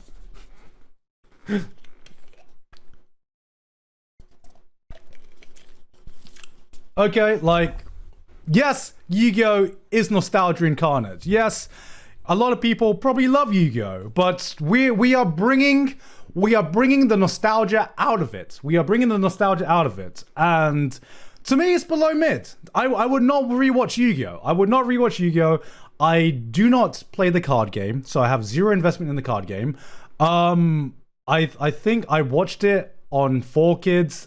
It's a 4Kids dub. I don't even know if it's a good anime or not. Actually, I'm so curious. What is the rating of Yu-Gi-Oh in my anime list? What is the rating of Yu-Gi-Oh? 7.2? Okay. That is about accurate, actually. Because 7.2 in my anime list terms, is about mid. So people think it's about true mid. It's like a 7 is about true mid. But to me, I think it's below mid. And you can fight me on that. I don't care about Yu-Gi-Oh that much. At all. You know what? If I piss off the Yu-Gi-Oh fan base, good. I'm happy I pissed off the Yu-Gi-Oh fan base.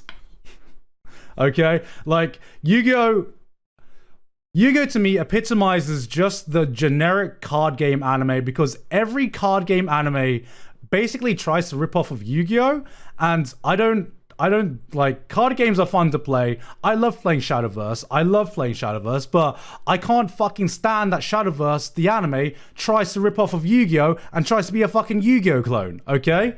Like, that to me isn't interesting. Okay? Card game anime that are like Yu-Gi-Oh just aren't interesting to me, okay? There, I said it.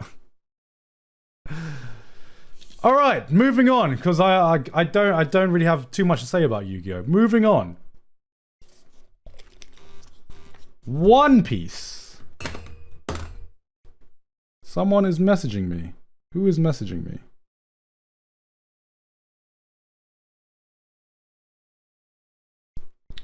Okay, am I missing donations? Okay, I don't know if I'm missing donations or not. It's because I keep getting alerts. Okay, no, I don't think so. Okay, One Piece. Okay, this one's easy. This one is absolutely easy. It's easy, guys. It's easy. That there is no fucking. We are past the point of the era of the big three. Okay, we are past the point of the era of the big three. There is.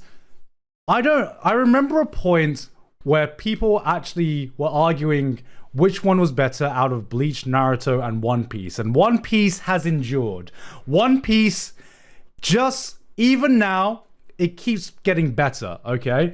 We talk about shonen shows that have aged well and shonen manga that has aged well. One Piece has aged with it. One Piece's story has aged as it's gone on because of how long it's been going on. And like, I really here's the thing. I criticized My Hero Academia for its fights, okay? I criticized My Hero Academia for having lesser interesting fights than other shonen manga. And I've got to give the same criticism to One Piece, because I think by far my least favorite aspect about One Piece are the fights itself, right? I think the fights itself are less interesting to me, but to me it doesn't matter, okay? To me it doesn't matter, because One Piece isn't just one of the greatest shonen manga of all time, if not the greatest shonen manga of all time. One Piece, to me, is one of my favorite pieces of fiction of all time, right? The level of world building and love that's been put into the One Piece, it is not just one of the best examples of world building we've seen in anime and manga. It is one of the best examples of world building we've seen, period. Okay, I think One Piece at its peak cannot be touched. It is that is my honest opinion. One Piece at its peak cannot be touched. There are some arcs that are weaker. There are some arcs that might not be as strong as other arcs. There might be some slower arcs, but I don't know how Oda has gone on for so long and it still feels like One Piece hasn't peaked. It's been going on since 1998, I believe. It's been going on since 1998, and there have been so many amazing moments in this one manga. I can't even count all of the moments on my hands. I can't even count all of the moments off the top of my head of how many amazing moments there are in One Piece. It makes you hype. It makes you cry. It makes you, it gives you all range of emotions in this one piece of manga. And it is just, there's just something magical about the world of One Piece, and I feel like the biggest criticism people throw to One Piece is the fact that One Piece fans praise it too much. And I admit I am that One Piece fan who can't stop praising One Piece, because for someone listening to One Piece fans talk about One Piece out of context, it sounds like the weirdest fucking shit you probably ever heard, right?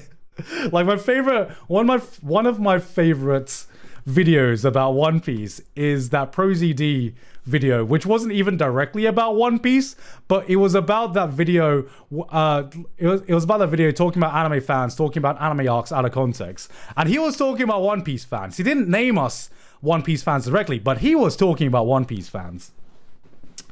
But yeah, to me, One Piece is almost like it. How can I say this? One Piece is peak. There's no other word I can use to describe One Piece other than peak in every sense of the word. And I really just forget a 5-hour JoJo discussion. I just want to make a 5-hour. I just want to make a 5-hour One Piece discussion. But to stop myself from talking about One Piece for another 5 hours, the only thing I will say is that One Piece has left a legacy that will be remembered by anime and manga fans throughout the history of anime and the future of anime. It is going to be something that I feel people are going to look back on the same level as Dragon Ball. And, on the same level as Dragon Ball and the other classics of anime and manga when it ends. I feel like with how long it's gone, with how many incredible moments One Piece has given us, with the amount of hype, the amount of genius moments Oda has already given, the most amazing thing I think about One Piece is that it doesn't even seem like it's peaked yet. We are over 1,000 chapters, and I don't think One Piece has reached its high point. I think there is always more to come. I think there's always an upswing that we can wait for, and it blows my mind how any author can achieve that after going on for 1,000 chapters and like 20 odd years. And to me, that's kind of a testament to the legacy that One Piece has already left on the world of anime and manga. Okay, I'm fucking proud to be a One Piece fan, and I can talk about it until the sun goes down, but I won't. One Piece is peak, and I'm not just gonna say that. One Piece is my favorite shonen manga of all time, and I'm comfortable saying that. It's above Hunter x Hunter, in my opinion. I think Hunter x Hunter, to me, is more concentrated and more dense, but to me, in terms of the overall legacy and the overall peak that One Piece that manga has made me feel, there is nothing that really touches One Piece, in my opinion. Okay, and that is it. That is it. Okay, that is. One Piece fans, I'm one of you, and I can't like. Do you ever like anyone who watches One Piece? Do you ever think about how you're gonna react when One Piece ends? I literally don't know how I'm gonna react when One Piece ends. I'm gonna like cry like a fucking baby. I'm gonna cry like a fucking baby, man. Holy fuck. Like, the day One Piece ends is the day that my childhood dies, I think. Because I think One Piece is that last thing, that last remnants that has like kept my adult self attached to my child self. But like it is incredible. And I think it's amazing that even Wano is still like I said, we're still reaching its peak. Wano is still peak One Piece, and we're like 1,000 chapters in. Moving on to Haikyuu.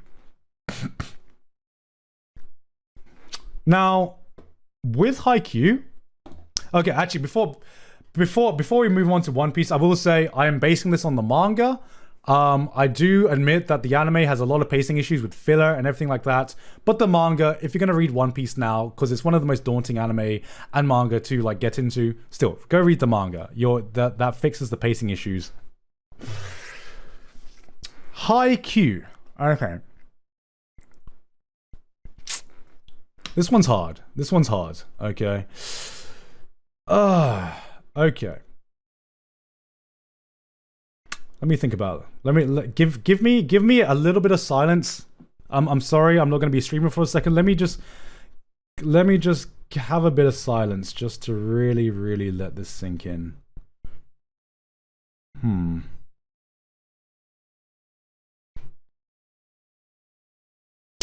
Yeah, I think it's peak. I think it's peak. Yep. I think.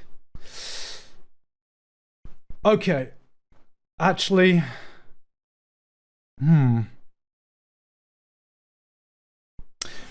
Okay, I'm bringing it down. I'm remembering. Okay. Up to season three. I think it was peak. I think season 4 has brought it down just a little bit.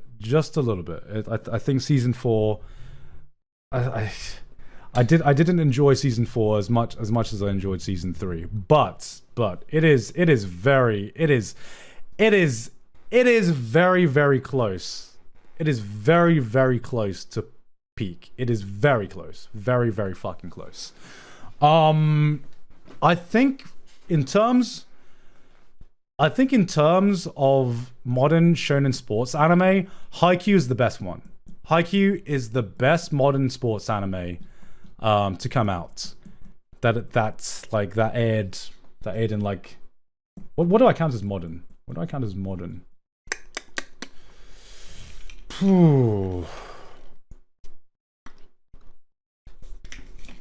I don't know. Like I'm trying to think. Like after 2010 plus, I think Haikyuu is the best modern shonen anime and manga, sports anime and manga to come out, and it is very close to peak in my opinion. It is like so close.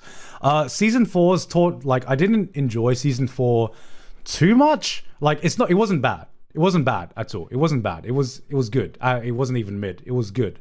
I'm thinking, does it deserve to be called peak?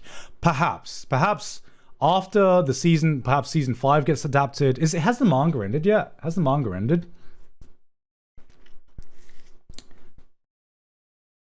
No, the manga ended. Yes. Okay. So depending on how it's ended, depending on how it ends. Okay. So right now it's above.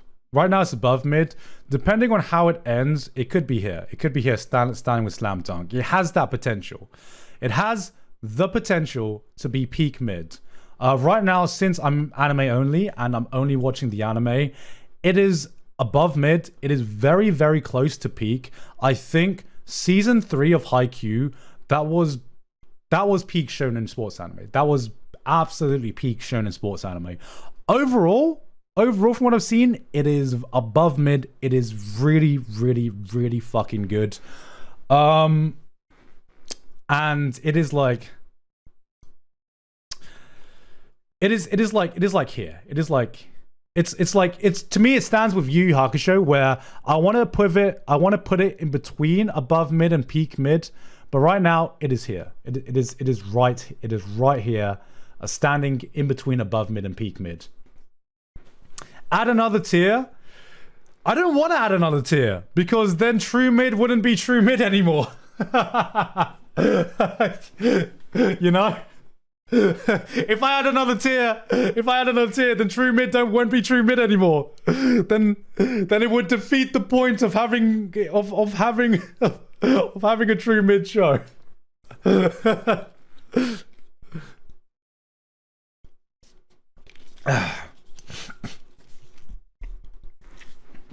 Okay.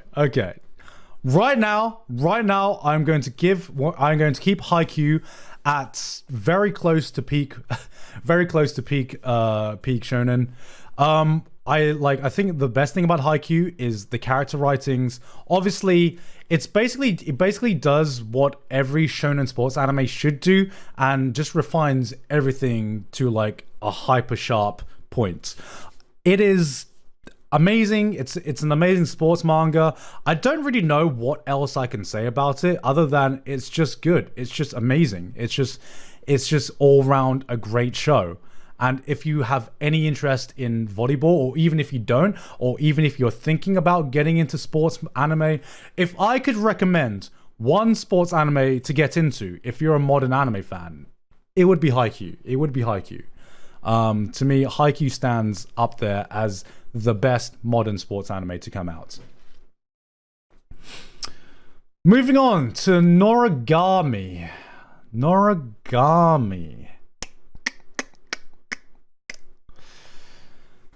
Oh, God.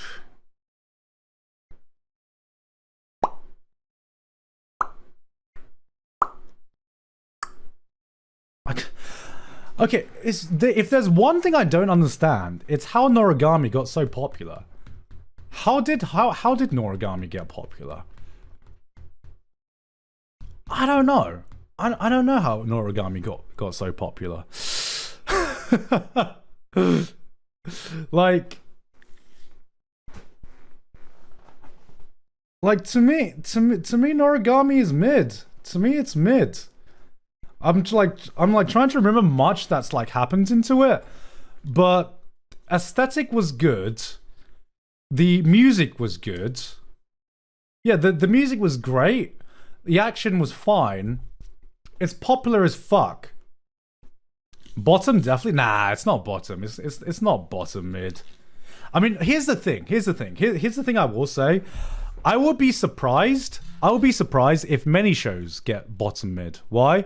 Because the thing about Shonen Jump is that unlike something like isekai and other genres in anime, Shonen, like one thing I will give to Shonen Jump is that they have a mark of quality, and you have to really, really fucking suck to be bottom, to be a bad Shonen anime and manga, right? And the reason for that is because they have to go through a rigorous process just to get published into Shonen Jump anime and manga. Okay, which is why I have a feeling I'd be very surprised if I see something as bottom mid. Okay. Yeah, bad manga get cancelled. That is like, I don't know how many of these manga are going to be here. Like if this was a wider range of Shonen Jump manga, then then it would probably be bottom mid. Norogami story is so good. I can't remember this Norogami story. I can't, like, is the manga better than the anime? That's what I want to know. Is the manga better than the anime?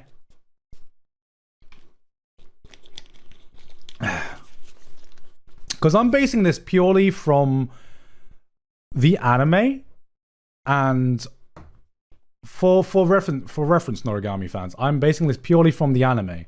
And what I remember from the anime is that it had a semi-interesting concept. It had good animation. It had some good fights in it because it's by Studio Bones. It had some good music. In terms of shonen shows, there's no way I enjoyed it as much as these shows. There's absolutely no way. I enjoyed it about as much as My Hero Academia. I did. It's a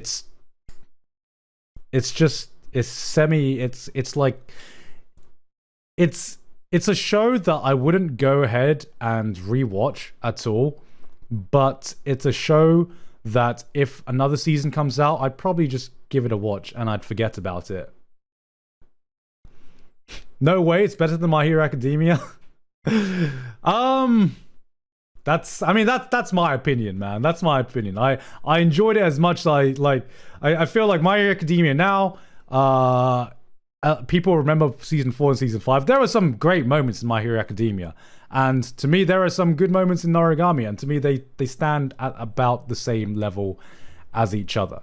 So, to me, it is true mid. And I am keeping that opinion. Kuroko no Basket.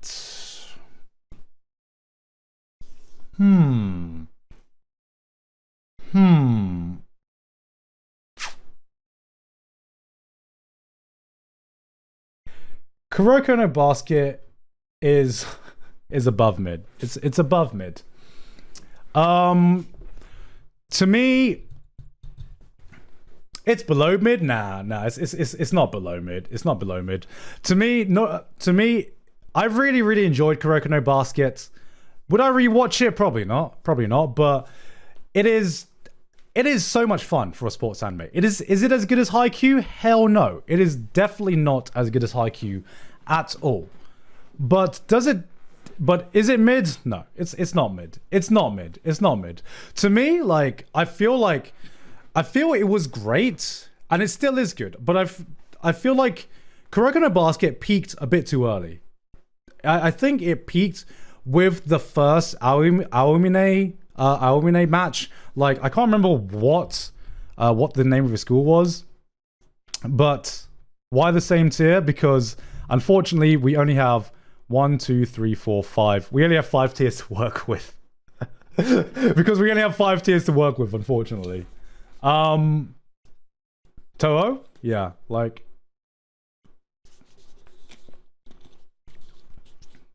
I feel like I have to make more tiers. Should I make more tiers?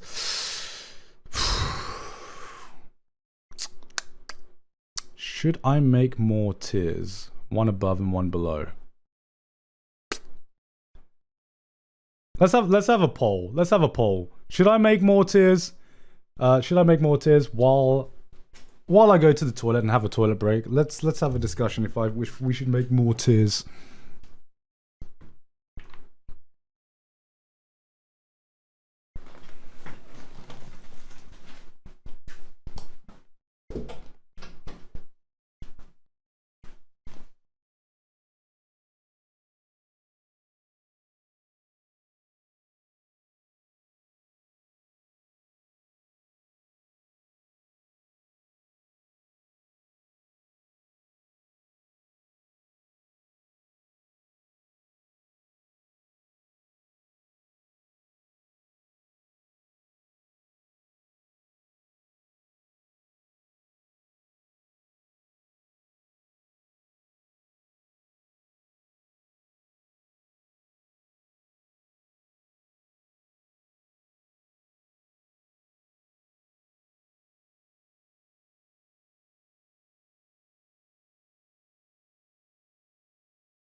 Oh my fucking god, what won? 50%?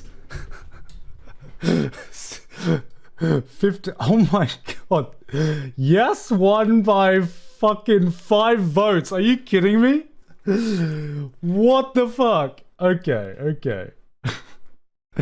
I guess we will add 2 more tiers to this then.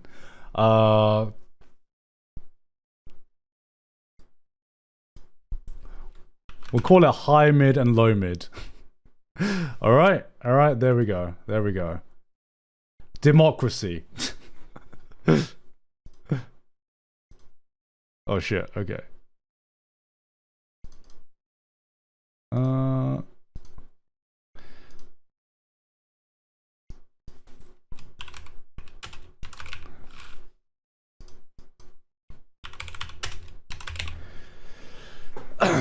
If you have anyone to blame, then it is democracy. If you have anything.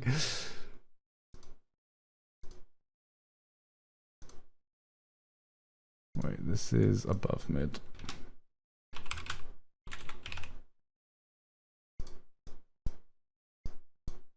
There we go. Okay, there. Where was I?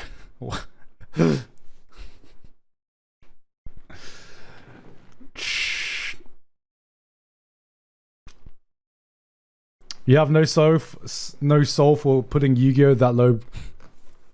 You're right. I do have no soul. Okay, so where was I? Yeah. Okay. Kuroko no Basket. To me, it peaked with the Aomine match. Like that first match, I think was peak Kuroko, and that was the last time you really got truly surprised by like someone's ability and someone's power. And to me, I feel like that was also the last match that had like the last semblance of believability in the basketball like ability skills. Like Aomine was ridiculously OP, but he was OP to the point where you like maybe thought that this could exist in real life, right? You maybe thought that this could exist in real life. But like after that, that's when it started to become, that's when the power scaling truly hit, and Kuroko started to become literal superpowers. It started to become literal fucking superpowers.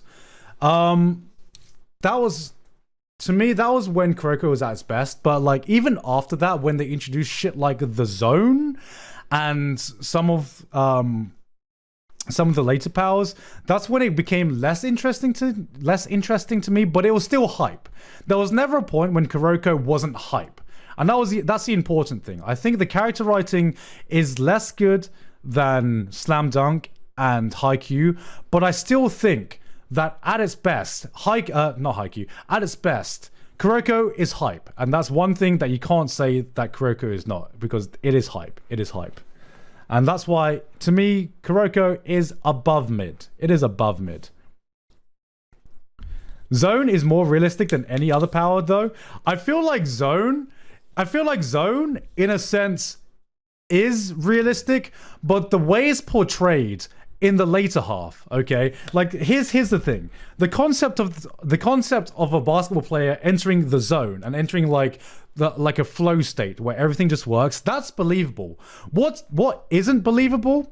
What isn't believable is how it has like a time limit, right? How, like, I remember watching the movie and it got to a point when people were just like, when the players were just like, all right, we have literally 5 minutes of zone time. We have 5 minutes of zone time, and that's our limit. And then you could like on command go in zone and go out of zone, and like that's not how it works. That's not how flow state works, right? Like it was more believable the first time it was introduced, and then at the later period, it just became a Super Saiyan power up, and that's not what it's meant to be, you know. Like it was like zone was believable until it wasn't. Like I was I what am I misremembering? But in the movie, did they want Kagami to save some of his zone energy towards the end of the match? Like Like, was that a plot point? I can't remember if that was a plot point, but that seems. I think that seemed like it happened, and I was just like, I don't think that's how it works, my guy. I don't think that's how it works.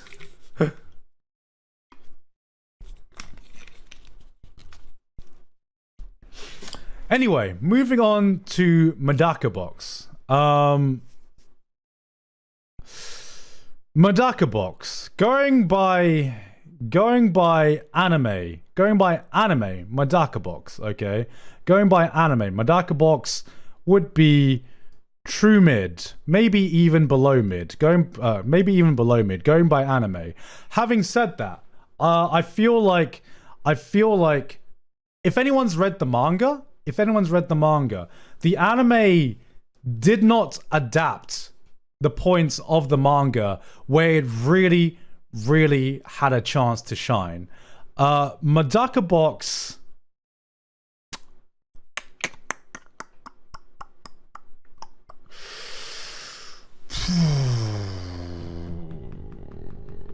What is Medaka Box?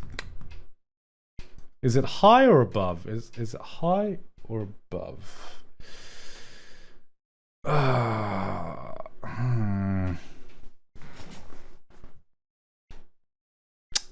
gonna put it above mid. To me, like, Medaka Box is a highly underrated. Medaka Box is a highly underrated shonen manga. If you didn't know, this is a shonen manga that is written by Nishio Isin.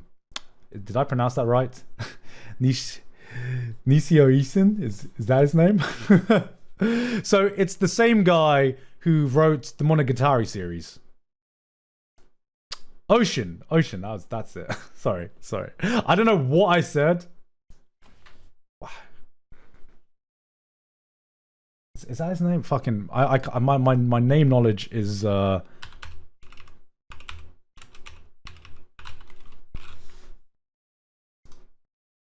okay, I had it fucking right the first time. My fucking name knowledge is fucking so bad. Yeah, so it's from the same guy who wrote the Monogatari series. What the fuck is Ocean? I don't know. That's what I get for listening to chat. It's from the same guy who wrote the Monogatari series, and he also wrote another thing which is escaping my name right now. I can't remember right now. But it's definitely above mid. It might even be high mid. Let me look at these. Actually, I think it's high mid. I'll give it high mid. The reason I want to give it high mid is because the later stages of Medaka Box have some ideas that I don't really think have been explored in any other shonen manga to my recollection. It has some really, really interesting fucking ideas in the later stages of the manga that I don't see being done in a lot of other shonen manga that I've seen at all. It breaks the mold so well, and I think the only reason I would put it above mid is because it does take a while to get there. It does take a while to get to the good points. I mean, it takes so long that for the longest time, it's like true or below mid, right? Because the anime adapts what I feel are the weakest parts of the manga. But I feel like the peaks of the manga, it breaks the fourth wall so much. It's really, really meta, and like I have a huge fucking boner for meta aspects in shows, especially if they're done well. Okay, especially if they're done well. So to me, I'm gonna put it as high mid. Because a lot of people might put this as above mid, but to me, I love meta stories and I love meta aspects, and Medaka Box really just deconstructs, and I know that word is used a lot, but it really feel like it deconstructs a lot of shonen tropes, that you see in a different way that, say, One Punch Man does, because it's an entire fucking series full of them. It is, yeah, to me it's above mid. Gintama level 4th wall? I mean, it's not Gintama level 4th wall because it's different. It's different, okay? Because Gintama is more comedy based. This one, Gintama is more comedy based. Medaka Box is definitely not comedy based at all. It's definitely not comedy based. I mean, a lot of it does have comedy in it, but it, like, the later parts are definitely serious, like 100% serious. Shokugeki no Soma.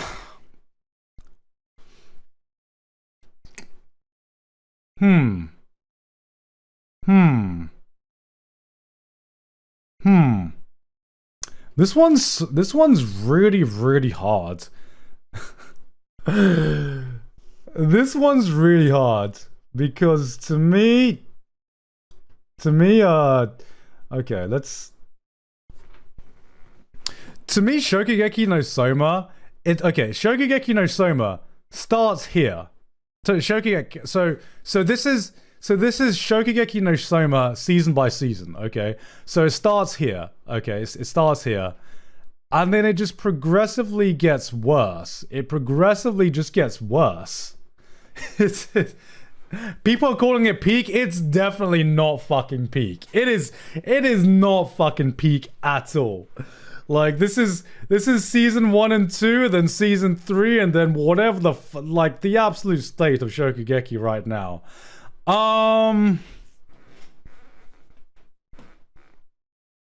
Do I think it's better than My Hero Academia? Okay, if I'm comparing it to My Hero Academia, no, I don't think it's better than My Hero Academia. I don't think it's My Hero Academia. Okay. Here's the thing. If I'm comparing it to My Hero Academia, if I'm gonna do My Hero Academia fans like this, okay, Shokugeki no Soma fell off. It fell off. Okay, it was a good show. It really was a good shonen. It was a good shonen that fell off. It really did. Fell off like. yeah, I think he is drunk.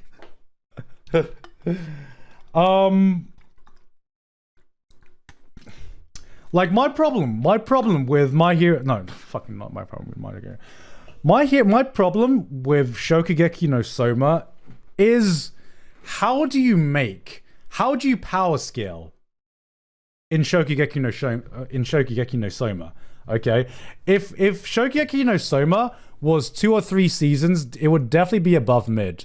But my problem is that it has such of like it ran into the problem of power scaling, where the dishes in season 2 were already so fucking good, right? They were already so fucking good. Like, at which point do you distinguish between 2 amazing food dishes, and you're like, as a viewer, as a reader, I'm like, both of these dishes look fucking incredible, okay? And to me, like, it got to a point where Shokugeki no Soma, they won because one person used a single ingredient, right?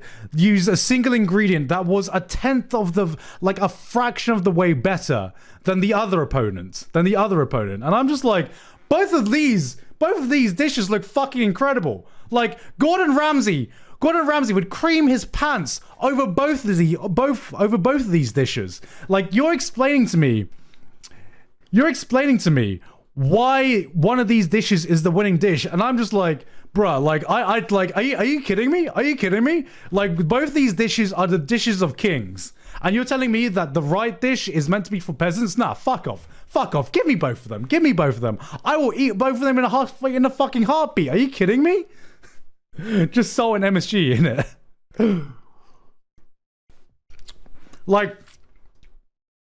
like to a peasant like me with peasant taste buds, okay, I think that Shokugeki peaked. In season 2. I can't remember when that season was, but there was a point when I couldn't distinguish which dish was the better dish, even when it was explained to me. And that to me is when Shokugeki started to fall off, because that to me is when it started to become repetitive, right? That to me is when it started to become really, really repetitive. Because there are so many ways that there are only so many ways that you can portray one dish being superior to another dish, and that to me is why Shokugeki started to fall off. And like, to everyone saying Shokugeki is like high mid and like above mid and like, you know, peak, are you up to date with Shokugeki? I'm 100% curious. Are you actually up to date with Shokugeki, or did you just stop at season 2 and 3 and just decide that it was a good show?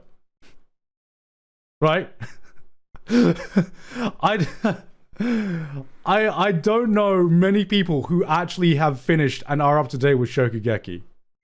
And to me, as someone who stuck with Shokugeki, there's a season. Yes, there is a season 4 of Shokugeki.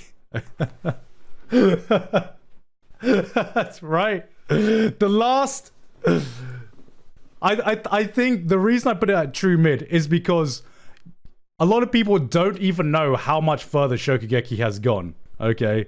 Season 5, like, a lot of people don't even know season 5 exists just because of how much people don't talk about season 5.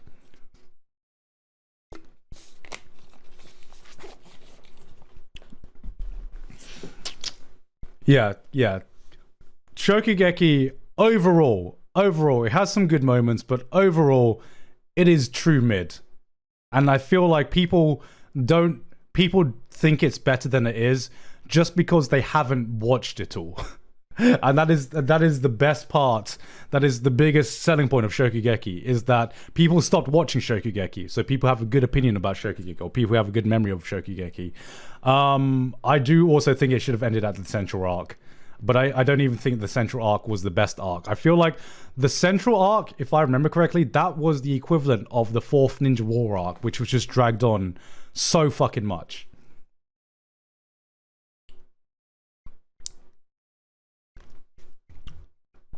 Anyway, thank you for the 2 gift subs, Birdo Bert. Oh my god, how long have we been going for? How long have we been going for? We've been going for a while. I might need to speed things up. I'm getting pretty tired. Fuck me. Fuck my life.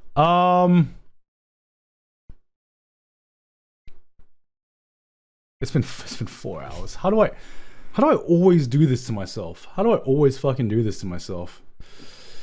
Hold on, I'm gonna chill out and have a banana quickly just to energize myself quickly.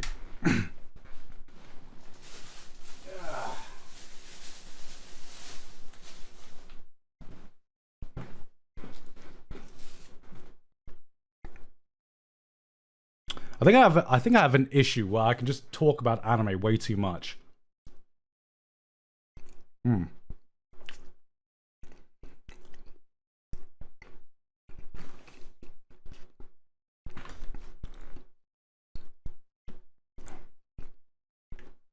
This is like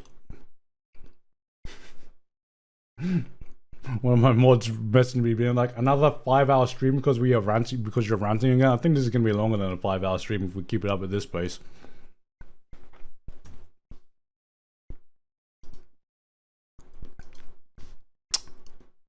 But yeah, I think like I said,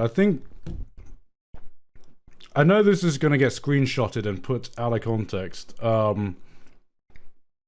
But in general, shonen anime shows and shonen shows in general, I just have a higher bar of quality than other anime that I've seen. You don't generally see a bad shonen show.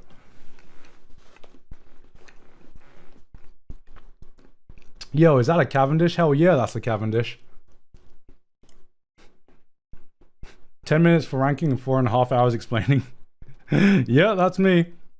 Maybe it's a good thing I don't have an.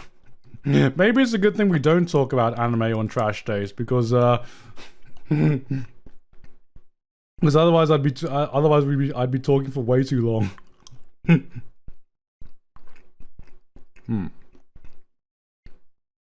Maybe I should just do a Conan and just fucking stream Jump King for 5 hours. That would take less energy than talking about anime. Okay.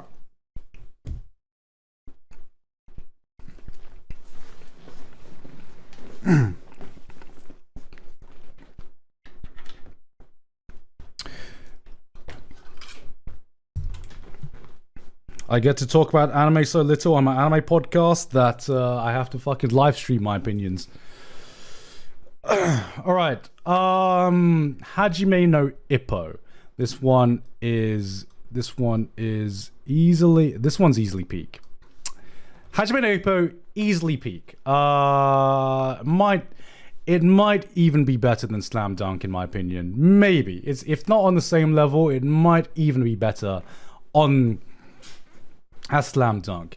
In terms of sports anime, there is nothing that even comes close to the hype that you feel in Hajime no Ippo.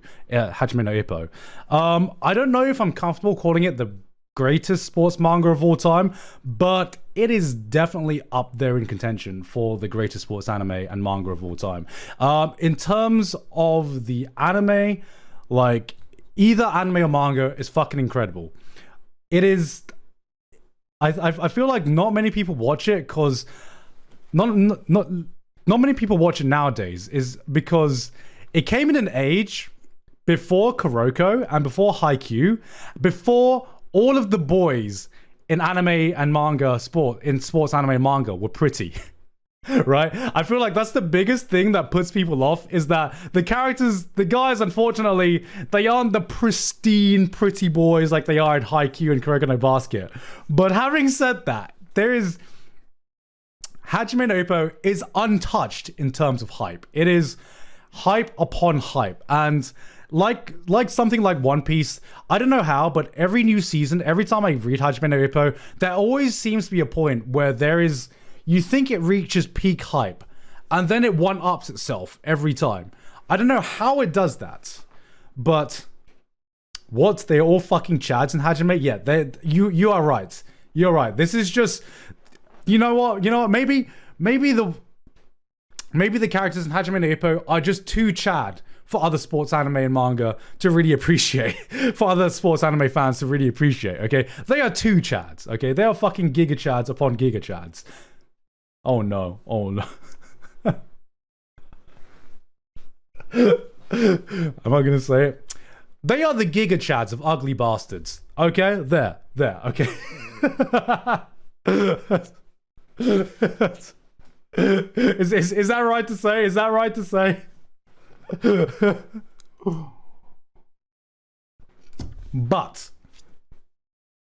But Hajime no Ippo is peak sports manga and anime.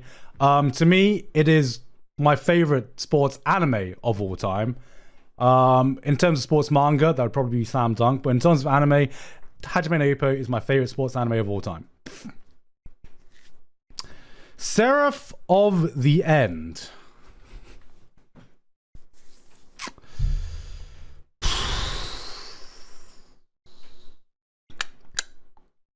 Oof. Ooh.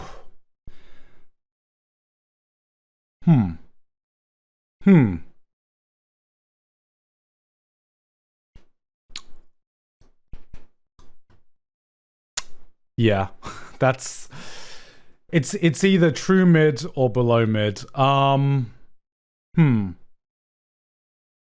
it's below mid. It's below mid. I can't look you in the face and tell you that Seraph of the End is on the same level as My Hero Academia, as Shokugeki no Soma, as Jojo. I believe it's below mid. I don't think it's truly bad. I don't think it's like awful or anything like that. I don't really have much to say about it. Like, one thing I will say is that it has a very dedicated fan base, and I'm not sure why. I'm basing this purely on the manga. Maybe the manga is better than the anime, but I don't think it got a bad adaptation. I don't think I got a bad adaptation at all. It's just completely forgettable. I don't really remember much about it at all. The only thing I remember about it is that from what I can garner, how it introduces you is that it introduces you to a world where vampires have taken over. Like, the literal apocalypse has happened. It's a story where it's humanity fighting vampires, right? That's how it's propped up. And then They somehow find a way to put high school in it. They somehow find a way to put in this apocalyptic anime where the world has ended, vampires have taken over. They still go back to high school. And that's all I remember about it. That it starts off in high school.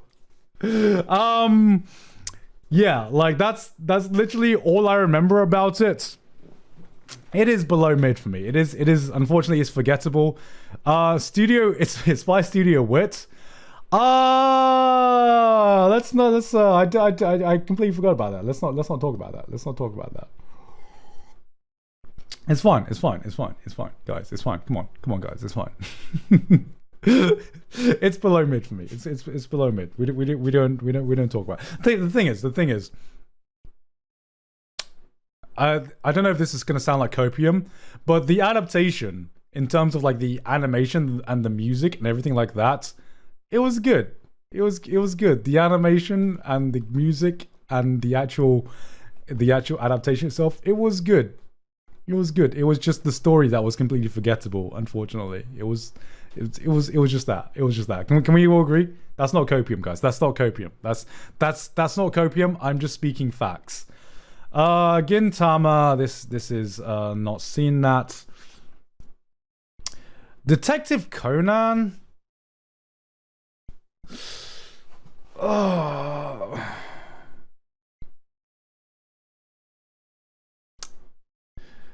Bruh, you haven't seen? Okay. Like, for me, Gintama is my One Piece, okay? Where I'm afraid to start Gintama just because of how long it is. How long it is. I haven't started Gintama yet. I mean, I watched the first 5 episodes of Gintama, and I just haven't got around to watching it. And I know that people are going to put it as like peak. It probably is peak or whatever, but I mean, I just haven't watched Gintama. I don't know what to say about it. You've watched One Piece? Okay, you've watched One Piece, but you haven't watched Gintama? Okay. Here's the thing.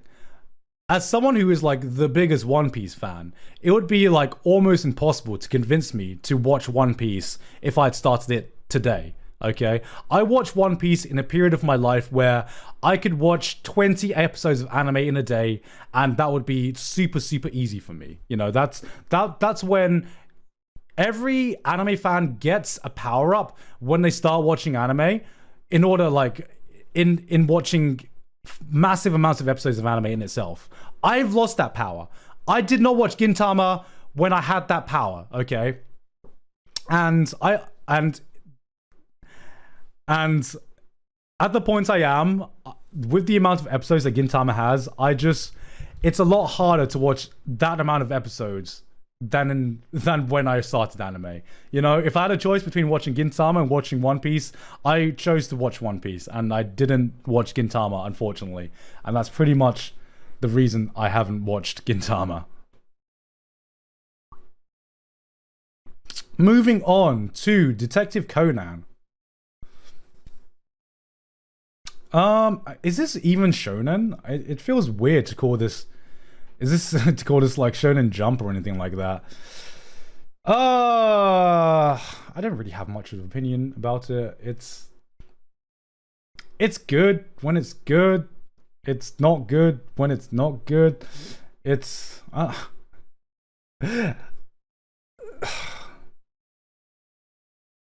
kind of like part of me wants to put this at like true mid, but also part of me wants to put this at like probably mid, because I like how do you judge Detective Conan? How do you judge Detective Conan? It's like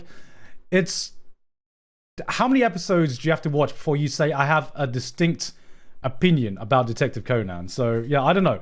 I've watched more movies of Detective Conan than I have watched the TV series of Detective Conan, if I'm being honest.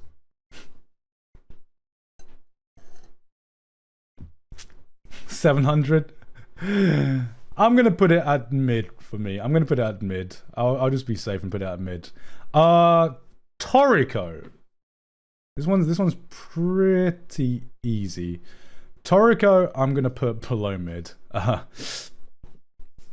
Toriko is something I will comfortably put below mid. And it's Toriko I'm disappointed in, because it had a lot of potential. It had a lot of potential, Toriko did. And then it just fell off. It just fell off. It tried so hard to capture the wonder and the adventure of something like One Piece, but it just, I don't know I can't remember what was bad about it. I don't remember much about it at all. It just fell off hard. I can't remember much about Toriko. I just remember it just fell off really, really fucking hard. It felt like an outdated shonen manga. Like, as it was airing, it felt more and more outdated as it was going along. Yeah, forgettable. It's completely forgettable. I don't remember much about Toriko at all. Which is why it's below mid. I just remember it's about a guy who hunts exotic creatures and eats them, and what was his power? What's his fucking power? Yeah, Toriko is that weird monster food anime. I can't even remember. Yeah, Toriko's below mid. I'm not going to keep on that for too long. Knife and Fork. Yeah, I'm not going to talk too much about it. I don't think I'm going to be distressing anyone by talking about Toriko. Yowamushi Pedals, I also don't really have much to say about it. It's just a good show. It's a good cycling show. It's a good sports anime. Yowamushi above very good? Nah, it's not above very good. It's above mid. It's a good sports anime. It's not as hype as Kuroko in my opinion. It's just very solid, but it's better than mid. It's much better than mid. So I'm just going to put it at above mid. Next one, we have 7 Deadly Sins.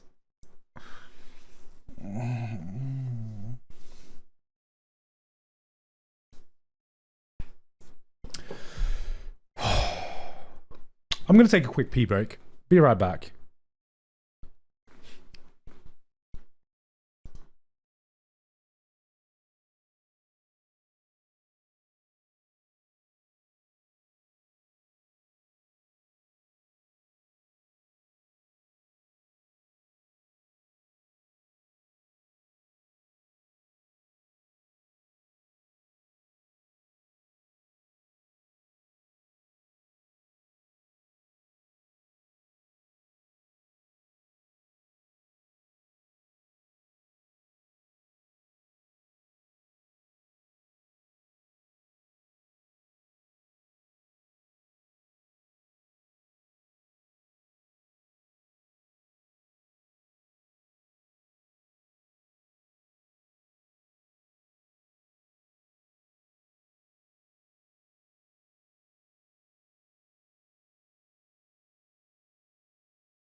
All right, and we are back. All right. I'm just gonna I'm just gonna rip off the band-aid. I'm gonna rip it off. Okay. I'm going to rip it off. Okay. Out of all of these shows, okay, out of all of these shows, the one I've given the most chance to is Seven Deadly Sins. I have tried to get into Seven Deadly Sins. I've tried so fucking hard. I've finished the first season. I finished the first season, and it took me 6 tries. 6 tries. It was almost my Seven Deadly Sins, because it took me 6 tries to get through the entire first season. And for the life of me, I cannot bring myself to watch the second season. First season was so good though. I know everyone says the first season is really good, and I just thought it was really boring. I thought it was I'm on my 7th deadly try to get into this series. I am literally on my 7th deadly try to get into this fucking series, okay? And the thing I will say is, with everything that I've put at below mid, I've watched or read a decent amount of that manga, because there was enough in that story. There was enough in that story to actually grip me and keep me watching, but I don't know. I just don't like Seven Deadly Sins, okay? Even the good points, I don't even like the good points of Seven Deadly Sins. Apparently. What I don't like, what I couldn't get through about it was the fact that I just don't think I like its concept, because the characters are just too overpowered. And I realize that's the entire point of the show. But I couldn't get over the fact that it just felt like the only threats to the main characters were the main characters. I couldn't get past that fact that it just it felt like there was zero stakes at all when I was watching the show, even for a shonen manga, because it felt like the only times the villains had a choice was when they could convince the main characters to fight each other, you know? Same amnesia, rinse and repeat. And yes, I just couldn't get into it because of that. Another thing that I've heard that season 2 is the best season in terms of anime, but if peak Seven Deadly Sins for anime is season 1 and season 2, then I already know what happens in season 3 and beyond in terms of the anime and the animation. There is zero motivation for me to continue this show and to give this show another chance, okay? And that is why, to me, it is low mid, because I've gotten through more of the shows that I've put in below mid than I have for Seven Deadly Sins. And like I said, I've tried to give you the benefit of the doubt, Seven Deadly Sins fans, but I can't, okay? I can't. I'm on my 7th deadly try, and I don't want to reach that point. I don't want to reach the 7th deadly my 7th deadly watch through of this show. Lol, goodbye. Lol, bye. Good luck with your stream. All right, moving on. Prince of Tennis.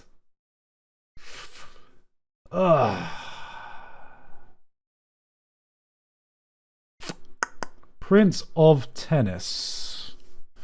What should I put this as?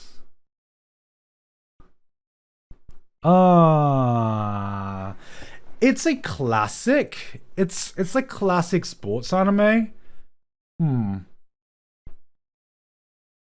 It's mid. It's mid nowadays. I would not recommend Prince of Tennis nowadays. Okay. Prince of Tennis. There are some good points in Prince of Tennis, but I do not think the anime would have aged well at all. It's true mid for me. To me, Prince of Tennis is true mid. Above Yu-Gi-Oh? Yeah, I'd put Prince of Tennis above Yu-Gi-Oh. Prince of Tennis had some really good moments in it, except for like, the problem with Prince of Tennis is that it had a lot of the same problems as Kuroko without maintaining the hype, okay? Kuroko no Basket had this point where the powers got ridiculous and it made me less invested in what was going on, but at least it was still hype. Prince of Tennis got so ridiculous that I stopped taking it seriously. What the fuck? It's finished? Yes. Yes, Prince of Tennis is finished right now. I think the most famous scene that stands out to me is the Tezuka zone, where have you guys ever seen the Tezuka zone scene in sports anime? It is one of my favorite scenes in all of sports anime and manga, but for the wrong reasons, okay? For the wrong reasons. So this guy, to explain, this guy has this power where anytime he returns, anytime a opponent returns the ball to him, the ball will always go towards his zone of control. That's why it's called the Tezuka zone, right? Because his name is Tezuka. And so what happens? What happens is the visual metaphors get so over the top that it starts off with the entire universe revolving around him, and it expands out to see like the solar system and the universe, that eventually it goes into what, from what I remember, his tennis ball literally wiping out the dinosaurs. Okay, that's how fucking over the top this is. Let me see if I can find this. Let me see if I can find this. Because we need to fucking watch this. Tezuka Zone. We need to fucking watch this if we can find it. Is this it? No, this is it. This is it.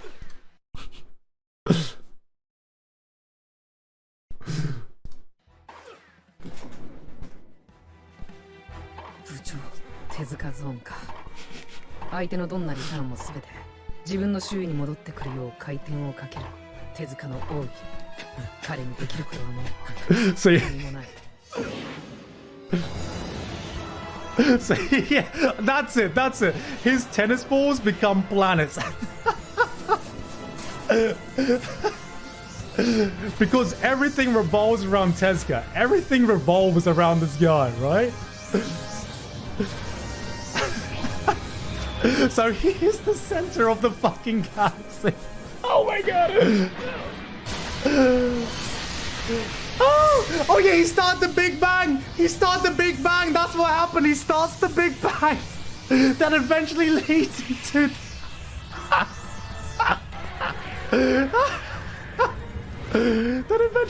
into the fucking extinction of the dinosaurs.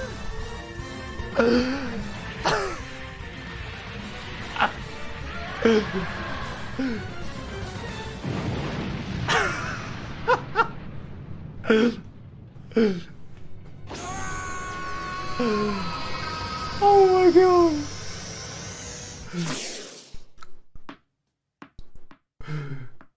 Okay, you know what, actually?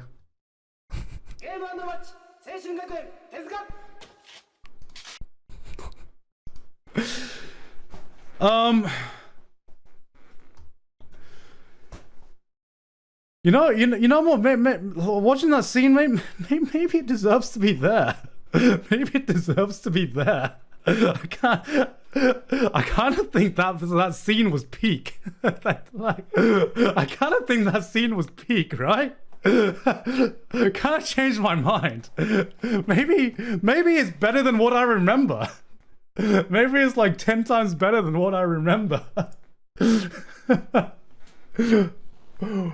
We'll put it in there for now. But you know, I kind of forgot how awesome that scene was. I kind of forgot how awesome that scene was. That's that is peak shonen sports anime. I take back what I said. All right, moving on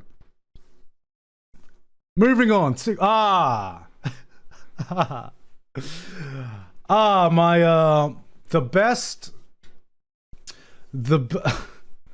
my favorite show of all time, FullMetal Alchemist. Now Now, where do I put this?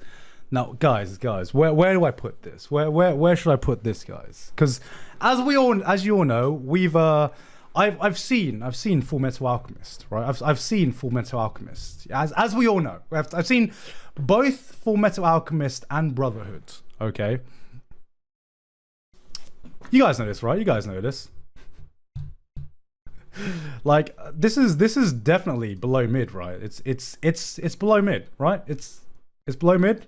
Yeah, guys, it's below mid. You guys don't believe me?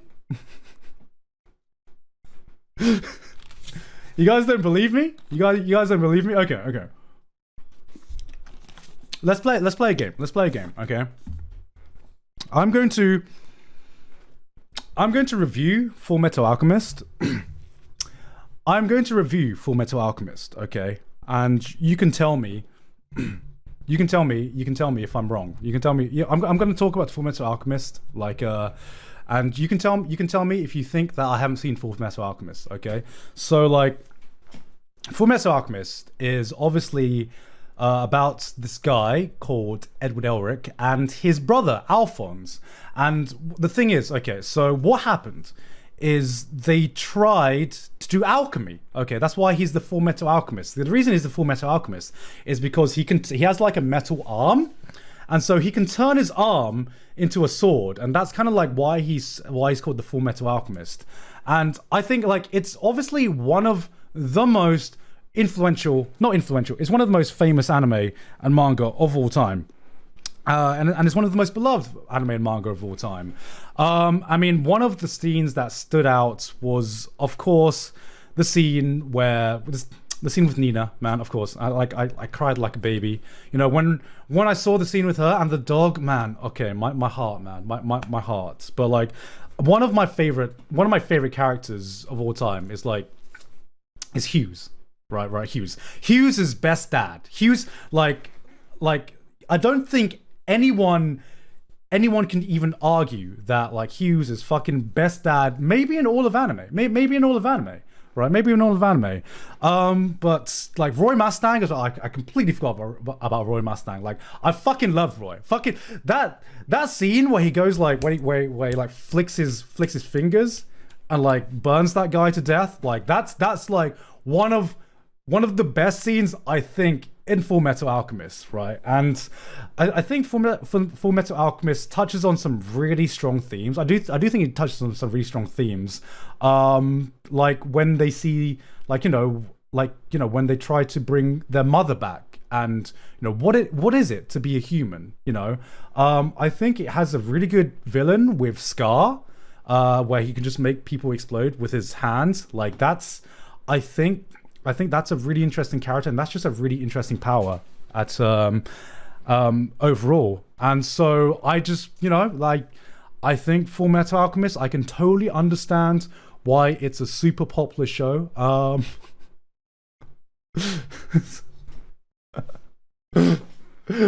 Guys, how accurate was I? How accurate was I, guys?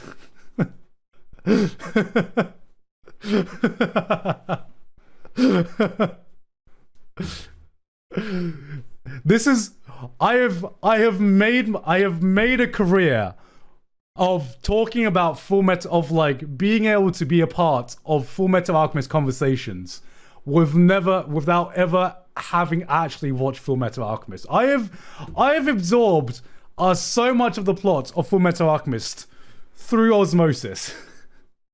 I forgot Winry. Oh yeah, I did forget Winry. You're right. I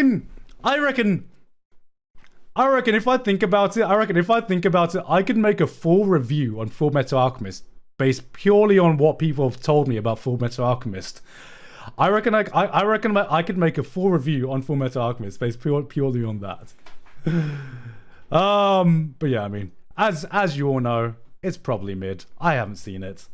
I will one day.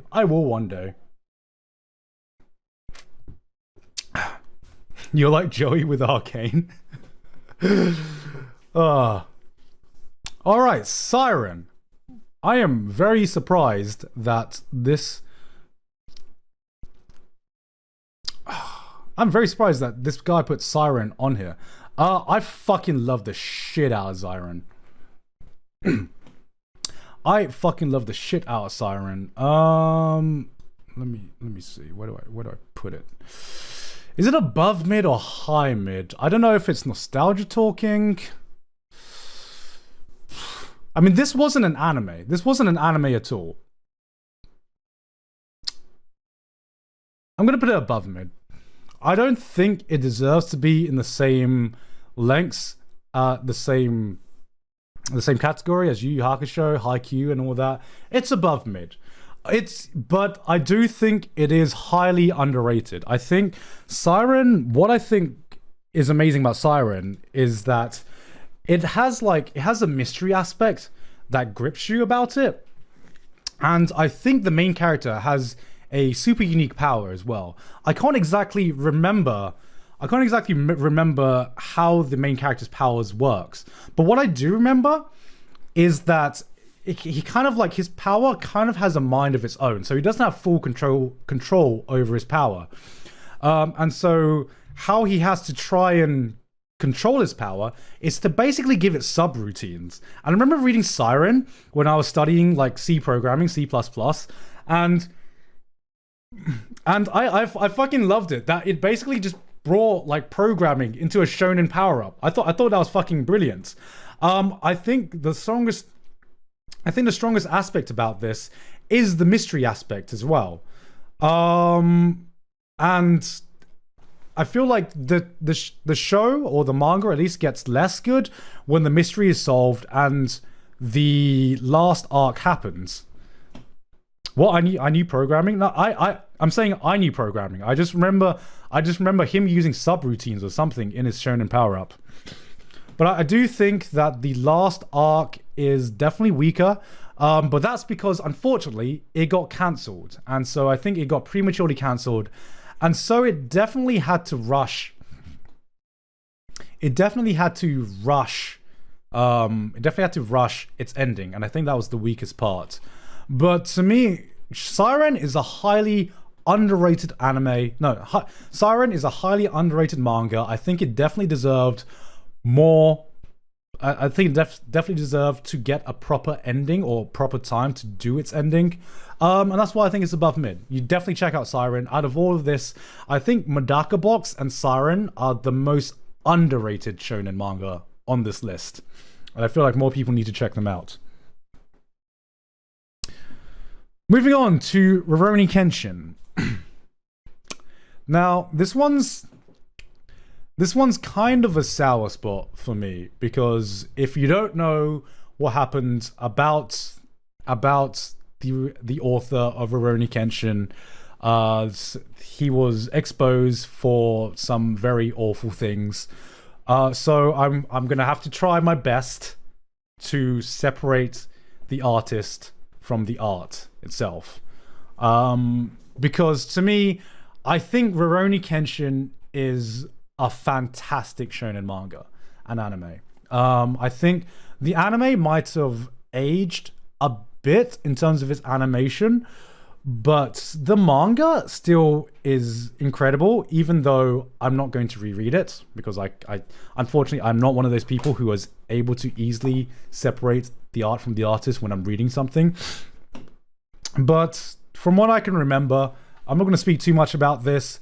Rurouni Kenshin is an incredible shonen. It is high mid. It is on the same level as something like Yu Yu Hakusho for me. I think it still has some of my favorite sword fights in anime and manga.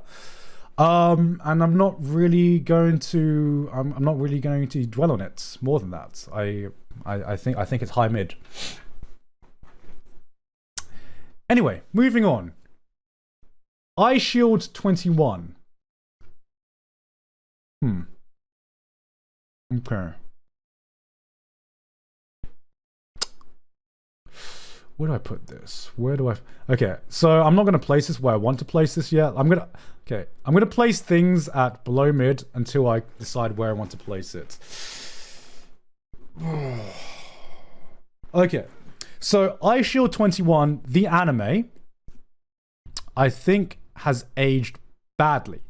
I think it definitely goes into the same problems as Slam Dunk in terms of its pacing issues with its matches and everything. The anime is true mid or below mid, but the manga,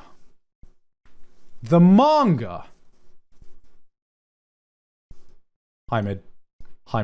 I think the manga, to me, just below Haikyuu. Maybe even the same level as Haikyuu. I think it's I think I prefer the character writing in Haikyuu, but I think Murata's art is out of the fucking world in Eyeshield 21. And I'm not gonna say the art carries it, because it's not. It doesn't carry it. It's a great fucking story to begin with. But Murata elevates it to a level that is high mid.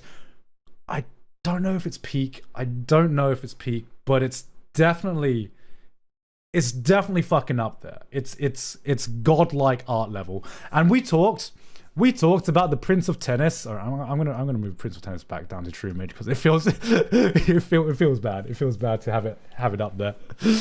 But to me,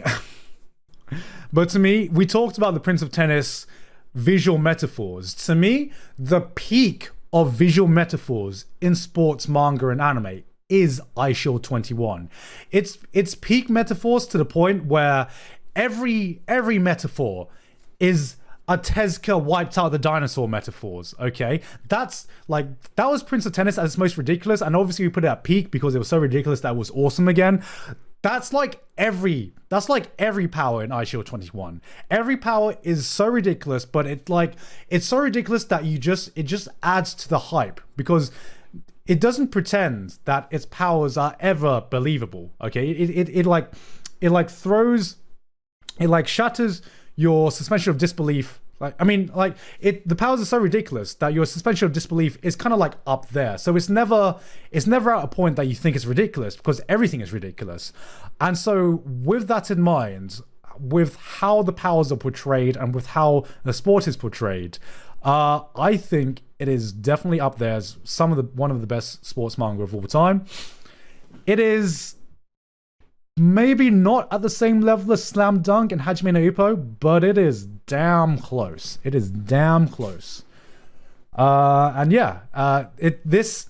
This single-handedly got me into American football. If it was, yes, I am that one weeb. I'm that weeb who got into American football because of fucking Eyeshield 21, okay? And I don't even think I'm even properly into American football, but I'm like, I thank God that I read Eyeshield 21, so whenever I visit Sydney's family, or whenever I go to America, I can hold a conversation about fucking American football just because of Eyeshield 21. I can pretend to be a normie just because of manga, okay? And so Eyeshield 21 is high mid for me. How many do we have left? 1, 2, 3, 4, 5, 6, 7, 8, 9, 10, 12, 13, 14, 15, 16, 17, 18, 19, 20. Okay. Black Clover. Okay. Let me put this in the placeholder so we can see the entirety of this first. Let me put this in the placeholder. Okay.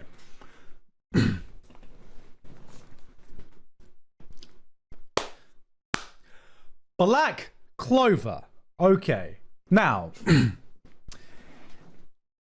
if you remember when Black Clover came out, I think I called Black Clover the problem child of Shonen. I literally called it the problem child of Shonen because of how generic I thought it was, right? When Black Clover came out, everyone shit on it. Everyone fucking shit on it. Everyone compared it to fucking My Hero Academia, right? Everyone, because this was the point where all of the hype in Shonen was with My Hero Academia, and then Black Clover came out, and we were like, how can Black Clover exist in an era where My Hero Academia has just come out? It feels like a dated shonen that should have come out 5 to 10 years ago. It got shit on by every AniTuber, including me, that it was like the most generic, bottom tier, mid, even below mid shonen that could ever exist. So how unthinkable would it be if Black Clover was actually better than My Hero Academia? If someone would actually think that Black Clover, after all that it's been through, was actually better than My Hero Academia.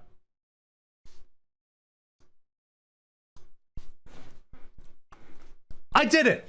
It happened. It happened. It is. It is better than My Hero Academia. It is, okay? It is. Black Clover keeps getting better. It started here. It started here, and it just goes like this. It goes like this. My Hero Academia started here, and went like this, and went like this, and somewhere along the way, Black Clover went like that, and now this is Black Clover. I don't know how Black Clover does it, but it is everything I basically love about Shonen. It's not high mid because I don't think, the only reason it's not high mid is because I don't think it does enough new things in the shonen in shonen anime and manga. That's the only thing I think stops it from being high mid, but it is as good, but it does. Okay, maybe that's unfair. I will. How can I say this? I'm trying to think. Does it do enough new things? No. I think in general, in general, it is the best classic take on the shonen battle, genre that is out right now. You know, I think it just, like, the hype just keeps getting better. I don't know how it keeps one-upping itself, but the one biggest thing I can say about Black Clover is that there never seems like there's any downtime. At least when you read the manga. I'm not commenting on the anime because I don't watch the anime. I'm actually reading the manga, but it never feels like there is any downtime in the manga. It always feels like there's something going on, and it always feels like I'm having the time of my life reading it. It's not like the best moments in Black Clover don't reach the peaks of other shonen manga. It's like some of the peaks in Black Clover don't even reach some of the same peaks in My Hero Academia in some of the early seasons for me. But to me, it reaches those peaks so often. That I just can't stop having fun with it. Like, it is low-key like one of my favorite reads in shonen, just because I like, no matter what, if I read Black Clover, I know exactly what I'm getting into. I don't have to think too much about it, and I know that I'm going to have a good time, and I know that I'm going to be reading a solid to good shonen battle manga. And yeah, it's just fun. It's just really fun. Same with the anime. Yeah, like to me, Black Clover is just pure fun. It's just pure shonen fun, and yeah, it's above mid. It's really good. I really like Black Clover, and it's to me it is better than My Hero Academia. I have a lot more fun with Black Clover than I do with My Hero Academia. Air Gear.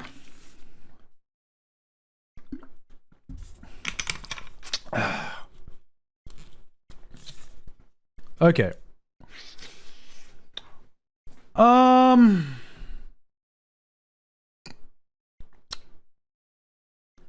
high did I get with Air Gear? I'm gonna put this above mid. I haven't reread Air Gear in a while, so my memory might be a bit foggy. But Air Gear, I feel like Air Gear is a very underrated shonen manga.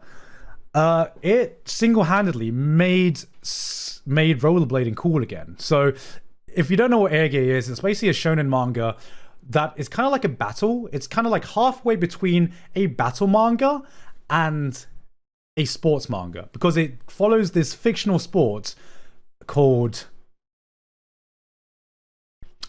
what was it called? Was it called air gear? I don't think it was called air gear. What the fuck was the sport called? Basically, it was rollerblading with rockets. Okay. It was rollerblading with rockets, and like I said, kind of like Black Clover. Air Trek, that was it. Air Trek, kind of like Black Clover. Air Gear is just a fun ride. I don't think reading Air Gear, kind of like Black Clover, it's just really solid. It's really good. There's not much downtime. I'm not going to comment too much about it. It's just a very, very solid shonen manga. If you don't want to think too much with shonen battle, or if you want to watch a sports anime, let me say that again. If you want to watch or read a sports manga that is also kind of a battle manga, then read Air Gear, because it is technically a sport, but the way that they go about their matches, it's basically a battle manga with different power-ups and everything like that. I put it above mid. Fire Force.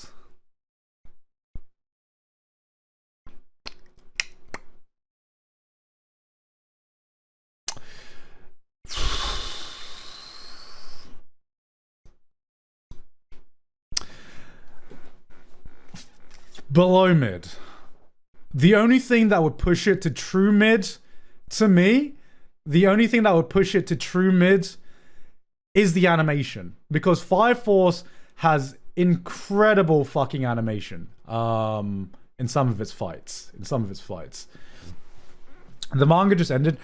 I will say, right now, I am basing it entirely off the first season. Because I did watch the first season of Fire Force. Maybe I might go ahead and watch the second season. Does it get better in the second season? Because the first season was definitely below mid for a shonen. Second season so much better? Is it? Second season is worse? Okay. Fuck, man. This is why it's so hard to rely on chat for an opinion.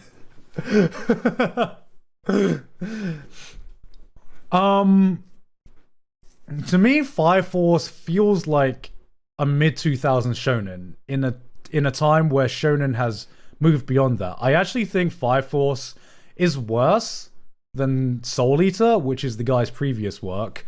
To me, the only thing that really gripped me about Fire Force was the pretty animation, and I didn't really feel like I was invested in the pretty animation anyway. Like, people say Demon Slayer is carried by its animation. To me, Fire Force was carried by its animation. Like, that was it. Fire Force, to me, had nothing that really interested me about it except for the animation. If the manga's good, then maybe the manga's better. And another thing that really pissed me off about Fire Force as well was Tamaki. Tamaki was the Neko character.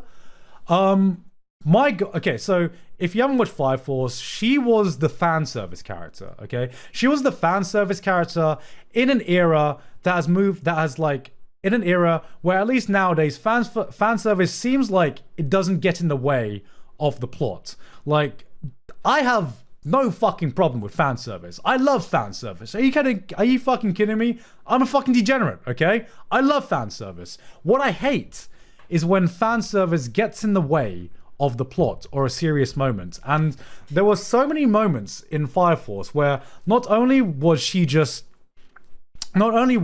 the butt of the joke just her getting naked or her being groped or her being touched or anything like that. Like, that's like not really a funny joke in the first place. But two, like, I don't really care about that. What really pissed me off was the fact that it ruined some serious moments for me. Like, there would be like a super serious fight with the super serious monologue going on between these two characters, and then she would show up and then her clothes would be burned off, or the main character would trip and fall into her boobs, and I'm just like, seriously, I was actually invested in this fight, and you've just broke my immersion. You've literally broken my immersion into whatever was going on. And so, like the fan service actively hurt the serious moments in the show. And I've heard that it gets better. I heard that she doesn't do it as much in season 2. Might be true, might not be true, but in season 1 at least, it's there were more things that actively hurt it than I could see. And that's why to me at least, that's why to me 5 Force is below mid. Maybe it would be true mid if I could say that, hey, the animation was fucking amazing. The Studio Shaft, I believe it was Studio Shaft. Studio Shaft did a great job animating it. But in terms of my personal opinion, it's like below mid. It's the same level. It's the same level as these lot. My god. Oh, it's David Production. Okay. Oh no, yeah, you're right. It is David Production. Okay, I was getting confused. It was David Production, but a lot of members from Studio Shaft worked on it. That's why I got confused.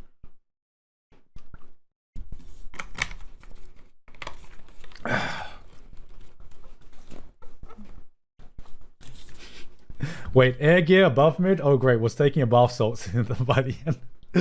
I did say this is gonna be a list full of salts. Demon Slayer. Demon Slayer. Oh, we're about to get salty, aren't we? Oh, okay. Let me put this in my placeholder first. Okay. Where does... Alright. Oh, need to shake this off. Oh.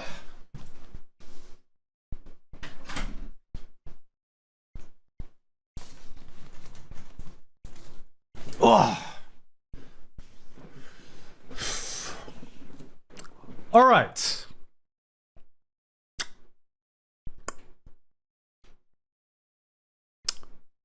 Let me have a look. Oh, fuck.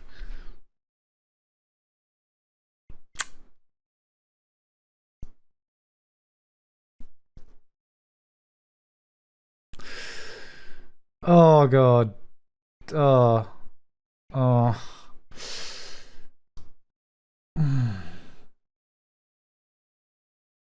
Yeah, it's above mid. It's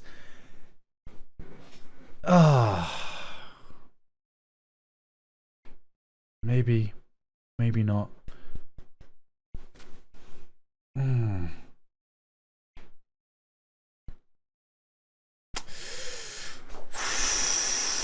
I still haven't made my decision, guys. Okay, let me at least talk about Demon Slayer. Maybe I'll make a decision while talking about Demon Slayer.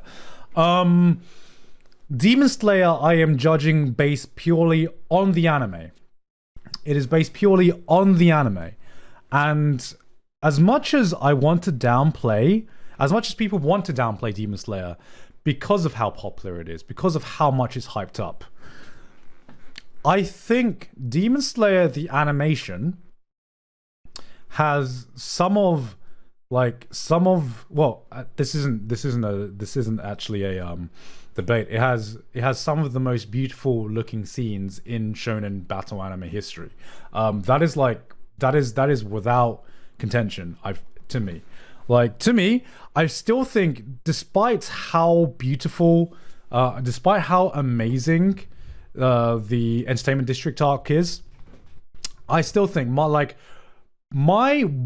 one of my favorite scenes in all of shonen battle anime is the episode 19 scene, is the ending of the spider fight. And the reason for that is, I thought maybe I just overhyped it in my mind. Maybe I just overhyped it, and maybe it's just maybe I'm just misremembering how good it was. And then I rewatched that scene in preparation for my new Demon Slayer animation, in preparation for my new Demon Slayer anime video. And I literally cried once again, because it's one of the most unique climaxes to a shonen battle anime I've ever seen.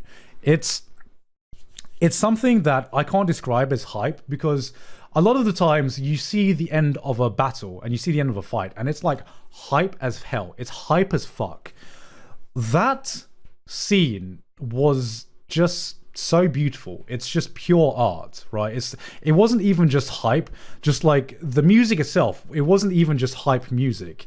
It's like the song, it's the way it's built up, the way it just immerses you into this one beautiful flowing moment that peaks right as he like swings his literally talking about it, I don't know if you can see, I'm literally getting goosebumps just talking about it. I'm literally getting goosebumps, just like, this is just me talking about the scene. I'm literally just getting goosebumps talking about it. Like that's how much it affects me, right? Because just thinking about the music, just thinking about the dance, just thinking about just the beauty of that scene, it's on another level of any other scene I think I've seen in shonen battle anime.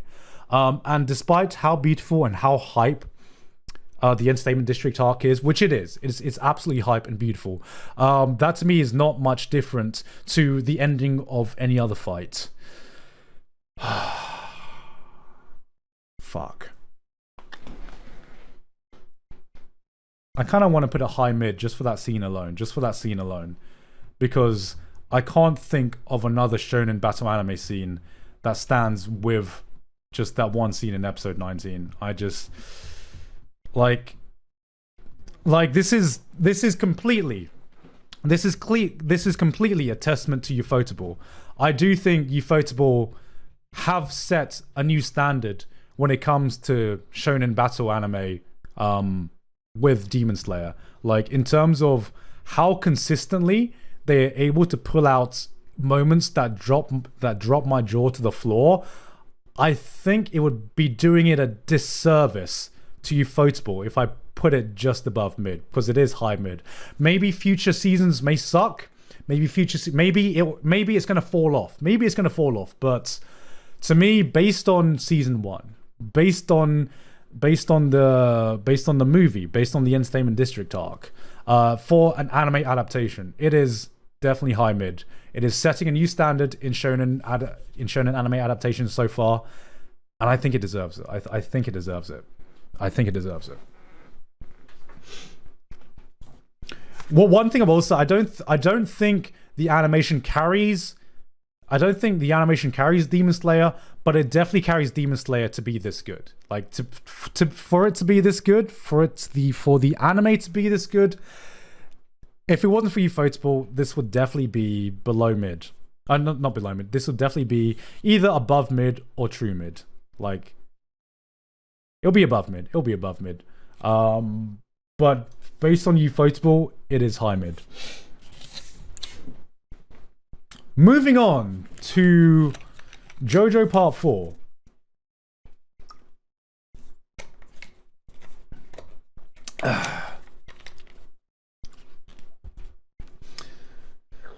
Jojo Part 4 is, I think, my second favorite part. So with Jojo Part 4, it's definitely at least above mid. But I don't think it's peak just yet. I don't think it's peak. I think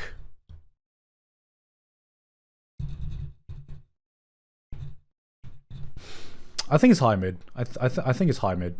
To me, I think my favorite parts of JoJo so far have been in part 4. I think I'm just gonna do part 5 now. I think they're both high mid, but for different reasons. I'm gonna put both high now. Like, part 4 and part 5 are my favorite parts of JoJo so far. And the reason I prefer them for different reasons is because I think in general, part 5 is more consistent, right? I think part 5 in general is more consistent than JoJo Part 4. I think JoJo Part 4 had some slow moments in it. Depending on the episode, there were some episodes I really liked when it was going through, like, you know, the slice of life first half of JoJo Part 4. There were some episodes I really liked, and some episodes I didn't like a lot at all. So it was a bit of a hit and miss. But JoJo Part 5 was consistently just all great, right? Because like, I don't think Part 5 really has a bad episode. It's just all great. Having said that, my favorite JoJo moments so far have come from the second parts of Part 4. Like, when Kira is introduced, I think Kira is such an enigma, right? Because Kira doesn't even feel like a JoJo villain. Kira feels like he was a character picked out of Death Note or Monster or something like that and just put into a JoJo part. It's so weird, but he's such an interesting character that he doesn't exactly carry it, but he adds such a different dimension to JoJo that we haven't seen before or since, you know. I think he gave JoJo such a different angle. He gave it such a different angle, and I think my favorite arc that I've seen in JoJo so far is the Bites the Dust arc. I think that was like a genius arc. I think that was peak JoJo in every sense of the word, and I feel like because the peaks of Part 4 were so good, even if I didn't enjoy the first half of Part 4 so much, I think it deserves high mid because it does contain my favorite JoJo parts. Part 5, just a consistently good show. I think Part 5 is when Araki everything just really clicks. Everything just really clicks together, and he just understand, like, that to me is just when JoJo really everything clicks, is coherent, and is consistent as well. And I think from Part 6 on, from what I've seen from Part 6, it takes everything good up. It takes everything I loved about Part 5 and also builds upon it. If you missed earlier, Part 6 is only above mid because I'm anime only and I've only seen 13 episodes of Part 6 so far. So that's the only reason it's above mid. I have no idea where it's going to go from there.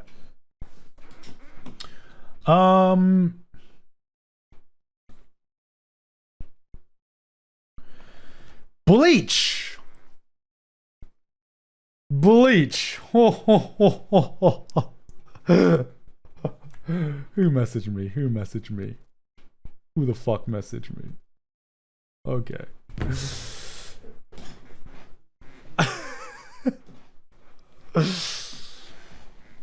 Oh god.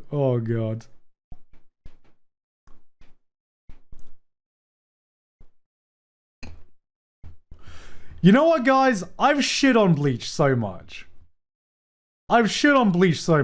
Okay? So, I'm gonna go against everything I said. And this might just be the nostalgia... This is completely nostalgia talking. This might be completely nostalgia talking. But maybe it's above mid. I don't know, guys. Maybe it's above mid. I don't know. Maybe it is. I don't know. Maybe it's above mid.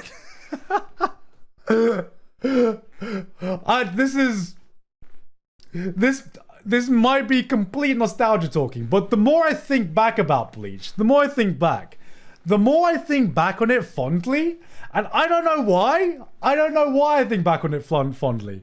I'm really, really hyped for the new season of Bleach. That might be why. I'm really, really hyped for the new season of Bleach. I don't know why I like... Maybe it's nostalgia talking. I only remember the good parts. Okay. Maybe what happens if I I don't know what happens if maybe I rewatch Bleach again, and maybe it's just maybe it's worse than what I remember, but it's like, I still think the Soul Society arc is one of my favorite arcs in one of my favorite shonen battle arcs, and I don't know if that's just like rose-tinted glasses. Maybe I'm totally not judging this fair, because if I was, then it'd probably be like below mid or something, because it fell off or whatever, because I do think that Bleach fell off, but I don't know where this is coming from. It's okay. Here's the thing about Bleach. Okay, it has drip. It has attitude. Okay, it's despite the problems with the plot, and despite the fact that I think that Soul Society was the peak of Bleach, and Hyuuka Mundo was still very, very good Bleach, and it kind of fell off from there. it has left such a deep impression on everyone that's read it, and it still has left such a deep impression on me, and I don't know why. I can't verbalize it, but I can't bring myself. Maybe I can't bring myself to think badly about it, and I don't know why. Maybe I'm getting older. Maybe I am looking at this through rose-tinted glasses, and I am being a complete hypocrite with everything I say. But I didn't think I would be so hype around the new season anime announcement.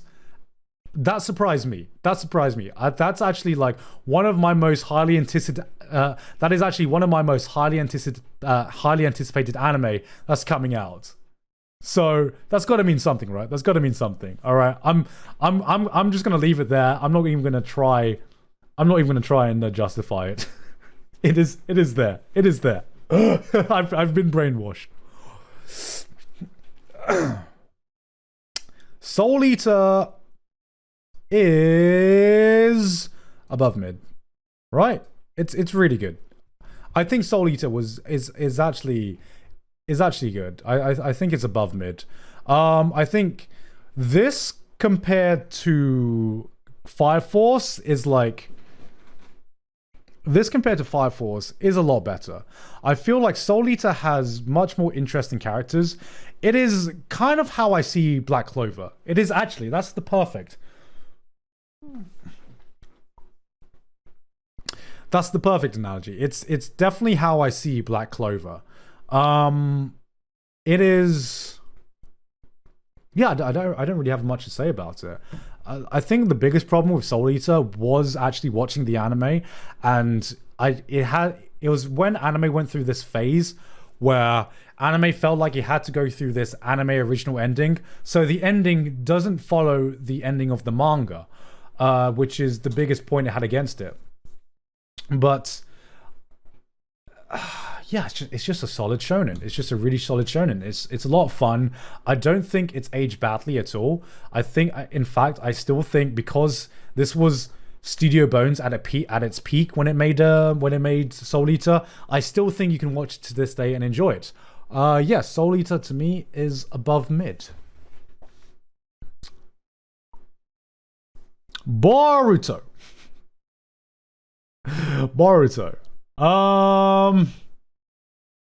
I don't know if I'm going to be fair about this. But I've only seen like the first few arcs of Boruto, and it's just there, right? It's there. Has it gotten better? That's what I want to know. Has it gotten better? Has it actually gotten better? It's like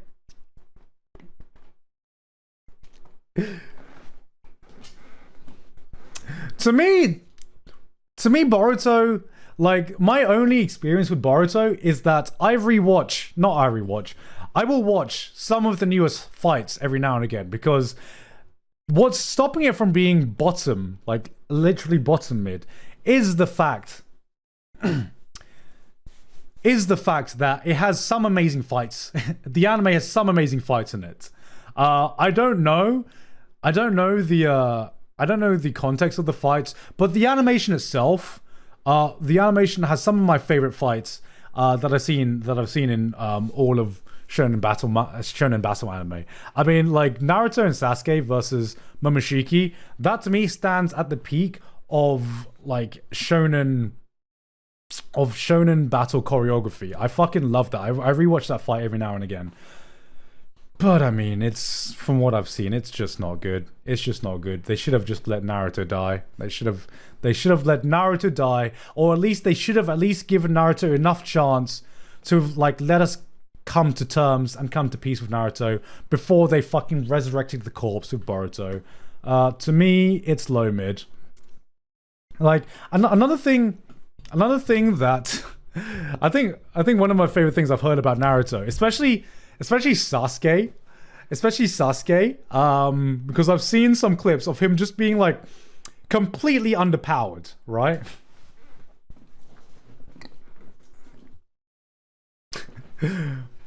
Wait, what? Hold on a second.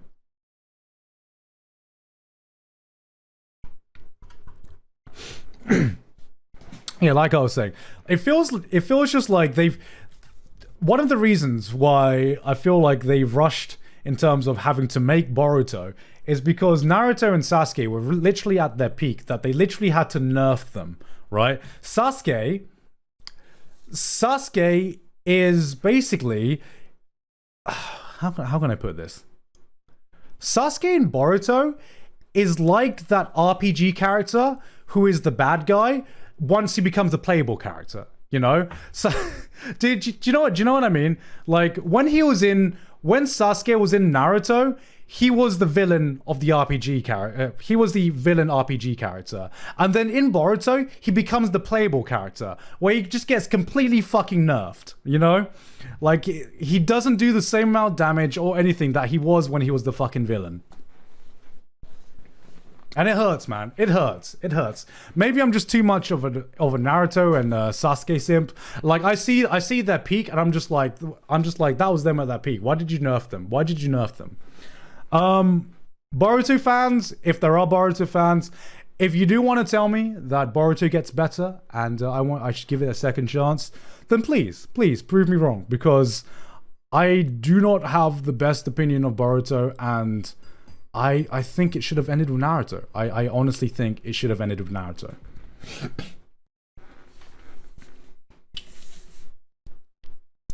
Moving on to Welcome to the Ballroom. I don't know why this is here. I'm going to put this as probably mid. I really haven't seen too much of it.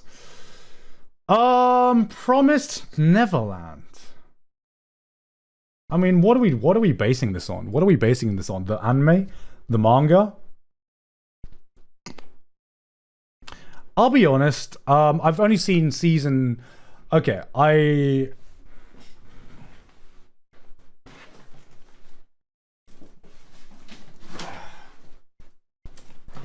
own the manga.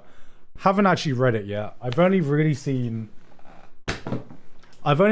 season 1 of the anime.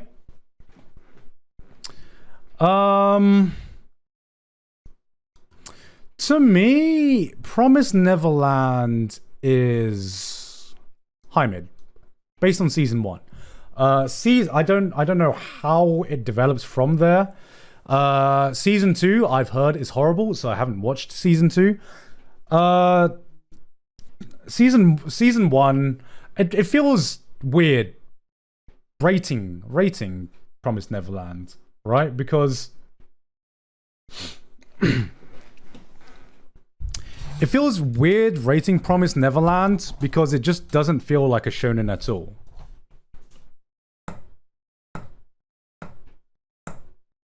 Should this even be on this list?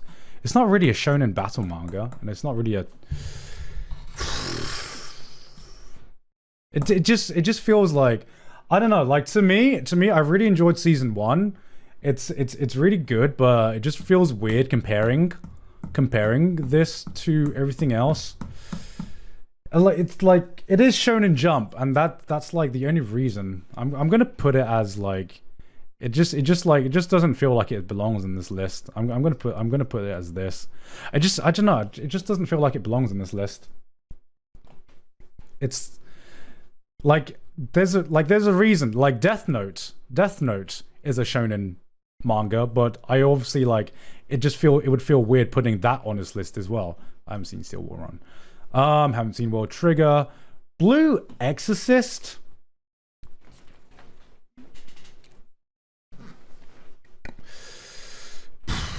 Blue Exorcist.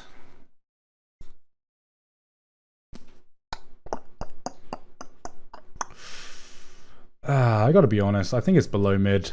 I think it is below mid. It's pretty generic from what I remember. It started like I remember reading the manga for this. You still going? Yeah, I'm still going. It's been 5 hours. Yeah, I know. How? I thought you still only had a few left. And then I started ranking shonen manga. And then, how'd your shoot go? It's good. It's just very tiring. Yeah? Yeah, very tired. Hi, everybody. What's Hey, everybody say saying? hi. I forgot an umbrella, so I'm really soaked. I'm really cold. Oh, my hair is all wet. Yeah. I'm so cold. You're so cold. Sydney? Honey, can you open this? Okay. It's the wine I got you. Ooh, thank you very much. What do you think of these placings so far? Although your opinion doesn't count because you hate shonen anime. I do hate I read some of this. Like, I read Slam Dunk. Yeah. I read Rurouni Kenshin and that psychic guy. The guy with the gun. The psychic guy. The guy with the finger Yuyu gun. Hakusho? Yeah. I see that blue-haired chick. Looks very more mid. Jojo's pretty mid. What? Garnt, you knew that. What? Shut up, Garnt. Alright, well, You just yelled in my ear. what did you just say? Jojo's pretty mid. Sydney, I think we're about to have a domestic right now. What? I'm done. You're gonna threaten me on stream. But So when are we getting married? wow, I'm surprised you put Jolene so low. Jolene is. It's just because I've only watched the like the first 13 episodes, so I haven't seen how good it can get yet. I mean, yeah, Shokugeki no Soma should be a little lower, but alright. What do you mean? Shokugeki no Soma's like story is really stupid, but the food's good. Yeah, I put it as mid, true mid. It's very. Well, I think it's still slightly below mid though. You think it's slightly below mid? Yeah, because it's like the story is like obviously majority of the time. I mean, it's a story really, and it's like I'd say below mid. I would say Yu-Gi-Oh. Why would you put Inuyasha? What? Inuyasha's not even like shonen. Inuyasha, the anime has aged horribly, right? We can agree with that. I haven't watched the anime obviously recently. Why is it aged horribly? Do you remember the anime at all? Do you remember how like dragged out it was? It was 160 episodes. How many of those episodes were actually progressing the plot and getting to Sesshomaru? I don't remember. It's been like what, 15 years? Alright, well, I'm just gonna walk away. I've had a long damn day. Alright. I'm almost finished with this. Oh yeah, it's Naraku, it's not Sesshomaru. Jesus Christ! Like my memory, my memory is so bad. Didn't he have a fucking kid with like a kid? Didn't Sesshomaru have a kid with a child? What? Yeah. What? The kid he raised. Yeah, in their children's anime. Cause it's what, yeah, right? What are you talking about? Yeah, he did. He had a child with a kid. Had a child, like conceived a child. Yeah, he had like, sex with a kid, and then the kid had a kid. What the fuck? Yeah. It's Wait, literally, it's canon. It's literally canon. Is this true, chat? Is this true, or is she bullshitting Tell me me? I'm lying. Is she bullshitting me? What the fuck? Has a kid with a kid? All right, get it. No, I'm gonna get I you want more- them to say yes. I want them to say it's true. See, it's true. It's people who say it's true. Oh my god. Oh my god. Maybe you should next time think about that. Also, you're welcome. Mm-hmm. What? How'd you get the wine you like? Oh, thank you. Yeah. I didn't see it. Thank you so much. Come here. No. Come here. Come here. No. Come here. You're right. You said Jojo's me. You don't deserve a kiss. Oh. All right. All right. Oh, I'm so exhausted. Oh. Okay, where was I?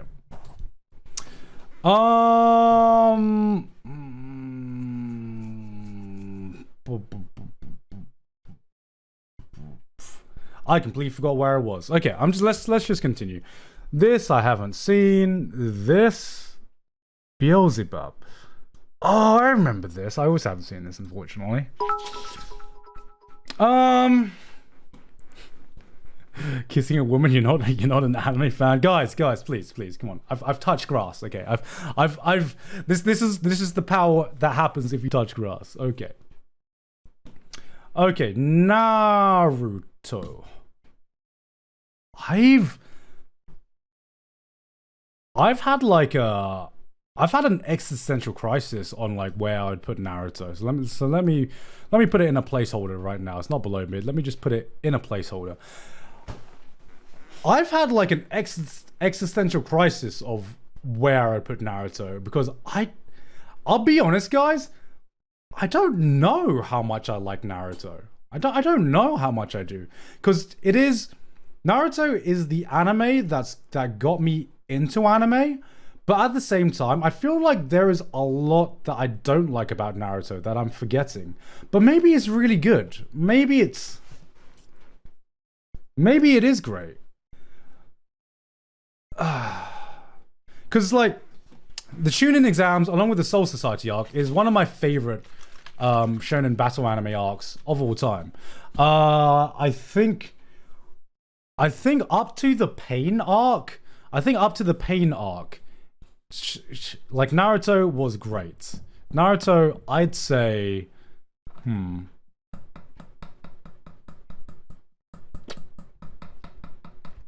it is good. I'm gonna put it up. I'm gonna keep putting it up. Okay, here's the way we do it. I'm gonna keep putting it up. I'm gonna try and justify it. Is it true mid? I don't believe Naruto is true mid. I don't believe Naruto is true mid at all. I think even though I'm trying not to look at this with nostalgia goggles like I am with Bleach, I think Naruto is still a really, really good, solid shonen. Has it aged well? I don't think. It's definitely at least above mid. It's definitely at least above mid. Is it better than Black Clover and Jojo Part 2 and Psyren?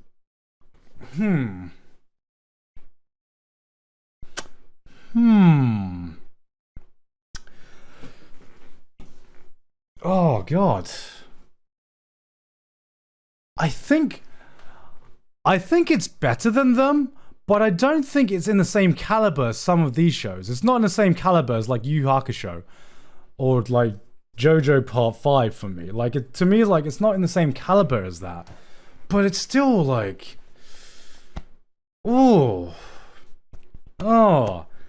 neither seems right for me. Neither of these seem right for me. Neither of these seem right for me. Like it's not in the same caliber as those, but I think it's better than those. Fuck. Cause is this nostalgia talking?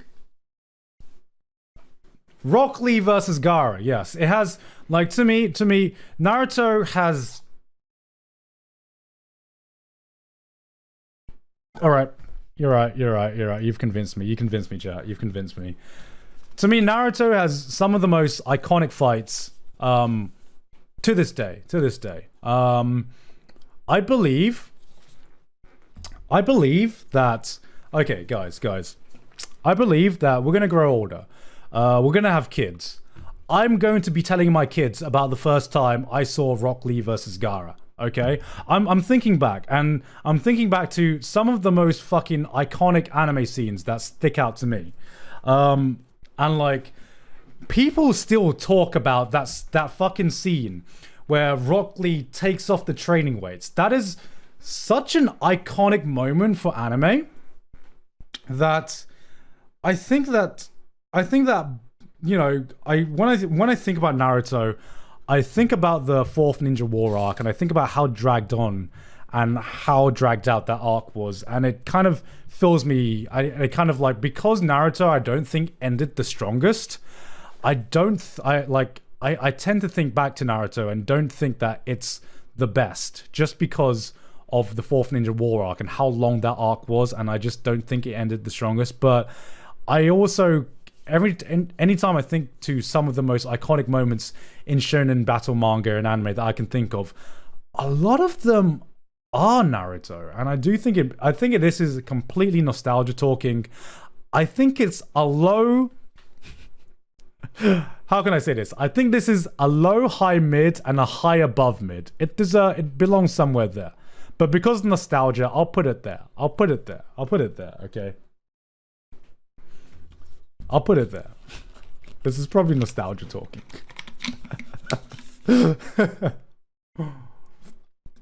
Low, high, mid. We're just like, we're just making up our fucking, we're just making up rankings right now.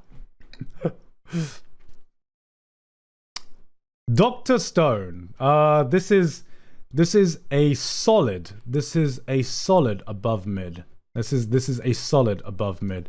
I don't really have much to say about Dr. Stone. I think that it is just a solid show. It's a solid show. I mean, it's Dr. Stone, so of course it's solid. But I think that it has good moments in it. I think that it has some good ideas in it. But also it never really had a moment that really made me think that this was going above and beyond. I think it was interesting. I prefer when it focused on the science aspect rather than the battle aspect. It just lacks that extra oomph. It just lacks that extra oomph to really put it above and beyond. So yeah, it's not mid. It's not mid. It's not mid. It's a good show. It is a good show. I'll put it above mid. Fairy Tail.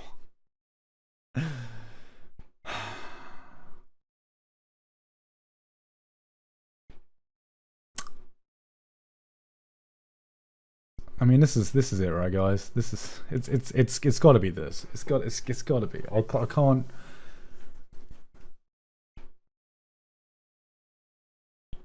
Is there a worse show on this list than Fairy Tail? Is there a worst? Is there something worse on this list than Fairy Tail? To me, I don't think there is. Maybe Boruto. But at least Boruto had some good fights in it in the manga. I mean, in the anime. God, maybe Boruto is below mid. You know what? Because I'm putting Fairy Tail below bottom mid, I think Boruto is also bottom mid as well. I think it's only fair that if I'm putting Fairy Tail there, that I've got to put Boruto there. Because I'm looking at everything on this list, and I do legitimately think that those two are at the bottom of this list. I do legitimately think that those two are the worst shows on this list. I mean, like, I've shit on Fairy Tail enough. I don't need to shit on Fairy Tail fans more, because they've already had a hard time. Like, to me, I feel bad nowadays talking bad about Fairy Tail and Boruto, because to me, Fairy Tail and Boruto fans, they're already on the ground. People have already kicked them. They've already been beaten to shit, and I don't want to be that guy to really just kick a man while he's down, you know? I don't feel good. I don't feel good shitting on Fairy Tail or Boruto anymore. They've gone through enough, man. They've gone through enough. If you like Boruto or Fairy Tail, that's good for you. That's good for you, because I know that Fairy Tail and Boruto, Fairy Tail to me, I'm trying to find all the positives I can here. Fairy Tail to me meant a lot to a lot of people. Okay, the Fairy Tail has meant a lot to a lot of people, and I don't want to take away from that. Okay, if Fairy Tail meant something to you, I don't want to take away from that. But to me, Fairy Tail and Boruto is about as bad as Shonen can get. And I have given them a lot of chances. It's not as bad as anime and manga get in general, but shonen battle anime and shonen sports and shonen manga in general have such a high standard of quality to them. And that's why it's bottom mid, okay? It's because a lot of these shows are held to such a high level of quality that if they're not really good, if the base level of bad shows in shonen battle manga is like mid, then that just says a lot about how good the quality is. And to me, these are the worst examples I can think of shonen battle manga. These are the worst. And that doesn't necessarily mean that they're the worst anime and manga to ever exist. But to me, they are the worst examples in their own genre. Society, everyone. That was me trying not to shit on them so bad. Bakuman is... I'm getting really hungry, so I'm going to speed run. I'm going to speed run the rest of this. Alan, you're welcome. Bakuman is above... it's high above...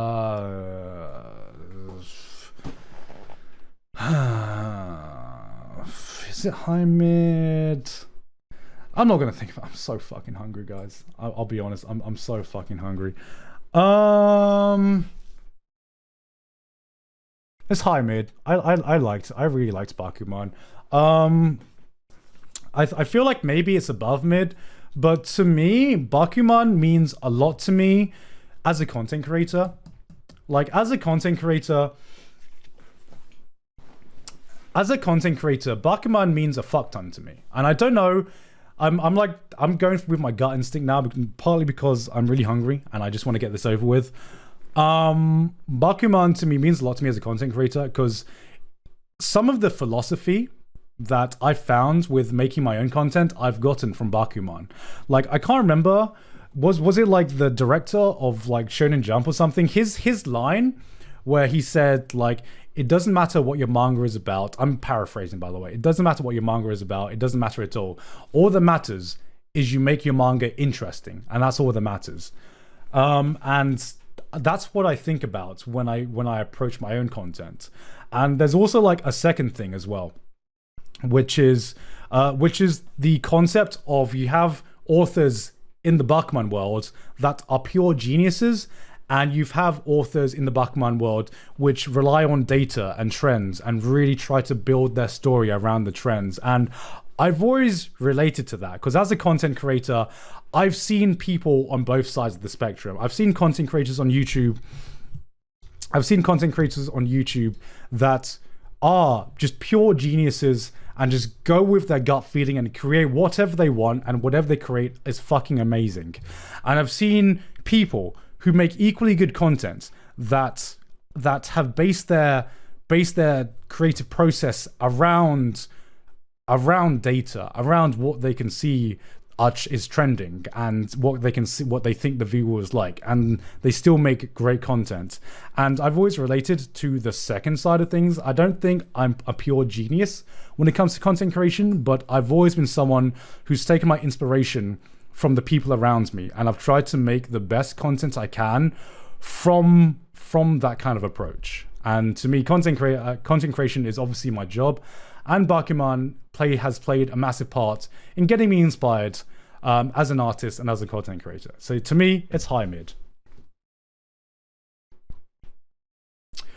Jujutsu Kaisen, I'm going to keep this one short and simple. Season one of Jujutsu Kaisen is above mid. I have a feeling it's going to be high mid when it gets to season 2, but right now, based purely on season 1, it's above mid. Like, I've heard some amazing things about the arcs coming up. Season one is not peak shonen, guys. Season 1 is not peak. How is it lower than Naruto? Partly because okay, tell me how season 1 is above Naruto right now. Naruto, one, that is unfair. That's kind of unfair, because we're basing the entire legacy and everything Naruto has achieved to one fucking season of Jujutsu Kaisen. If I was basing this on the manga, then it might be higher. I don't know. I don't really have an opinion. But I feel like Jujutsu Kaisen is a series that has been really, really... I don't want to say it's overhyped. Jujutsu Kaisen is the new kid on the block. You know, Jujutsu Kaisen is the new kid on the block, and everyone's hyping up this new kid on the block, where, to me, based on what I've seen in season 1, it hasn't done anything that's been fucking incredible. Like, it's not done anything that I'm going to remember for the rest of my life. And a lot of things, everything in high mid has left an impact on me that I'm going to remember for years to come. Right now, Jujutsu Kaisen season 1 has not done that so far. And so Jujutsu Kaisen is high above mid. I don't even think Jujutsu Kaisen has done enough for me to form a proper opinion on it. It's had a really good fight. I've really loved. My favorite fight of last year was the Hanami fight. I love the action direction of Jujutsu Kaisen, but it's above mid. That's my opinion. And I'm going to guess that anyone that puts Jujutsu Kaisen like high mid and beyond are manga readers. I'm gonna call that right now. I honestly think that if you put it high mid or above, you're probably a manga reader. If not, then I am genuinely curious why to you it's like high mid, because we've only had one season out, and I wouldn't say that season has been anything close to. It's been solid. It's been good. I've had fun with it. I have fun with Black Clover as well. It's good. It's good. It's good. It's above mid. It's above mid. It's a good solid show. I'm being cancelled for calling a show fucking good. Jesus Christ. Chat's going crazy for me calling a show good.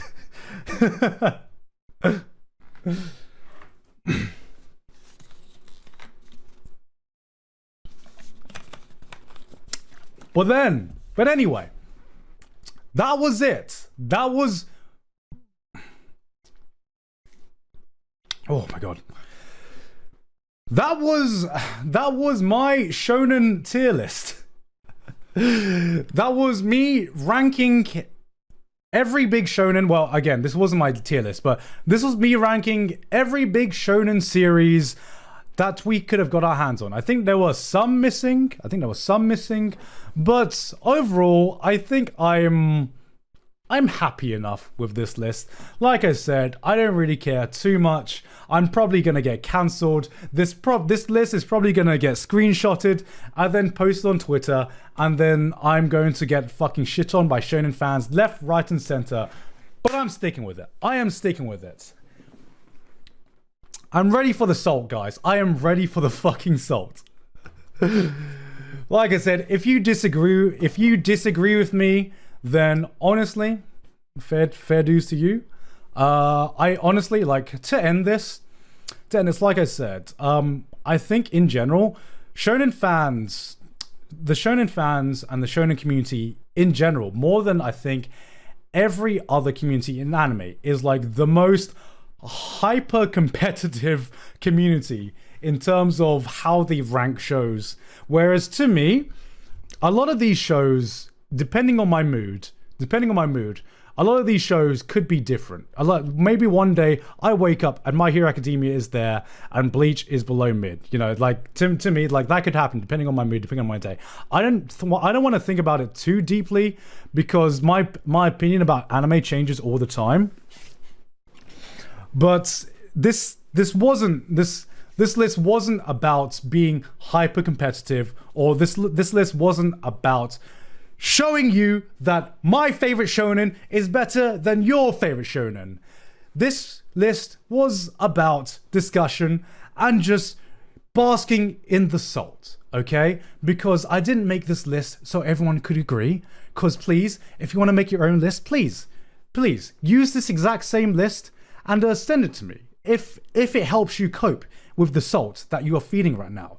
Because really, I feel like part of the fun of being in the shonen community is just basking in the salt, okay? I don't want to take shonen discussion and shonen discourse too seriously.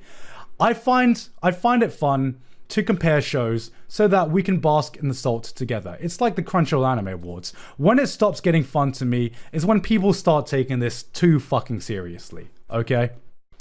And that is my shonen tier list in a nutshell. Oh, I am hungry. I am fucking hungry as fuck. Look, it wouldn't be fun if we could all agree on what shonen shows were the best. I have been talking about anime for going on 6 hours now. Holy shit, I'm like ravenous right now. Is there anything fruity? Anyway, before I go offline, I'm just gonna like chill for a bit. Let me get some snacks. I'm gonna chill for like 10 minutes before I even go offline. Whew.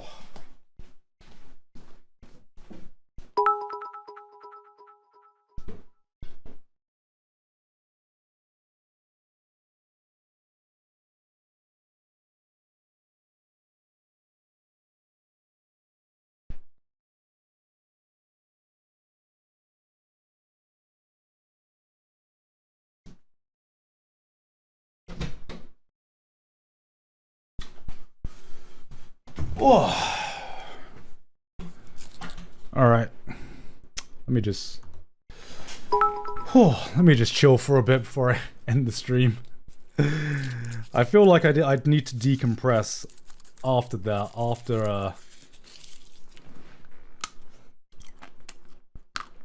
I don't know why I did this before I did a 24-hour stream. Yeah, where would you put SAO? SAO doesn't belong on this list. SAO belongs on the Isekai tier list. You know what? Maybe next time. I already ranked all of the Isekai from 2021. Maybe I'll just do a general Isekai tier list. Do a seinen one next. I don't want my channel to completely revolve around tier list, but what tier list do you want to see next, aside from the shonen one? Because shonen's like the big one.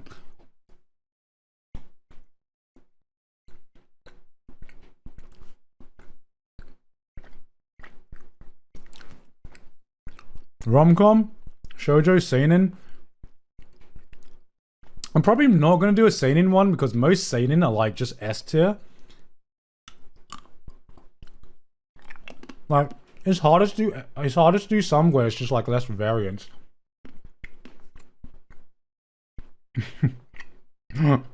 Main characters? Yeah, that's a good one. I might do main characters, protagonists.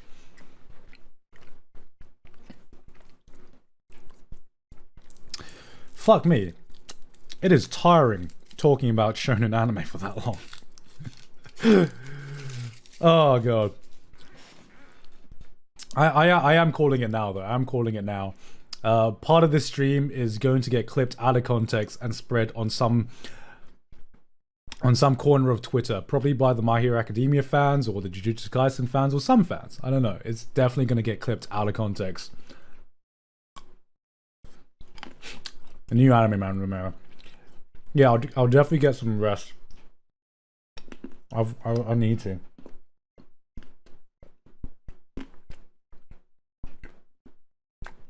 I know what I'll do next. Maybe I'll rank the top 100 popular anime on Mao and see how shit and see how much I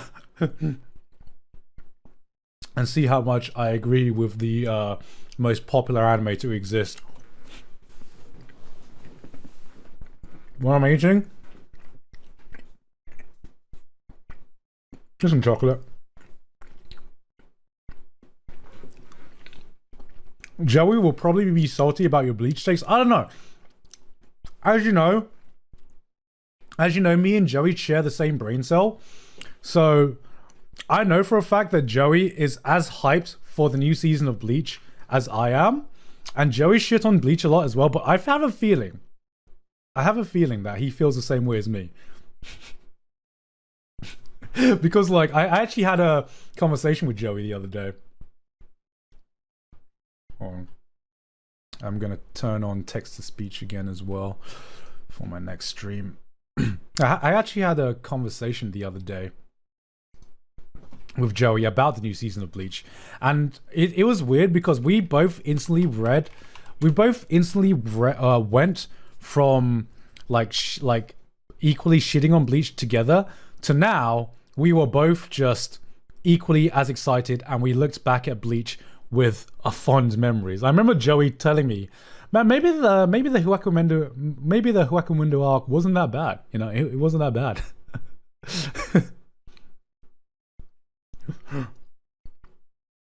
This was off camera, by the way. Of course, it wouldn't be on camera on Trash Taste because that wouldn't go down.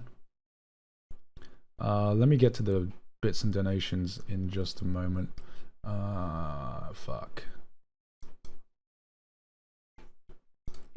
Yeah, in case I need to remind you, I will also be streaming tomorrow. But I won't be streaming on this channel. I will be streaming... Hold on, that's what I wanted. I will be doing a 24-hour stream with Trash Taste, with Joey and Connor. We're going to be streaming on Trash Taste. That's starting at 11 a.m. tomorrow, so just over 12 hours from now. I need to get plenty of rest. Fuck my life.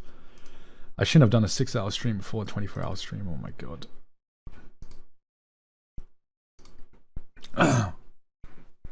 Isn't that just bandwagoning Garnt? Wait, what's bandwagoning? What?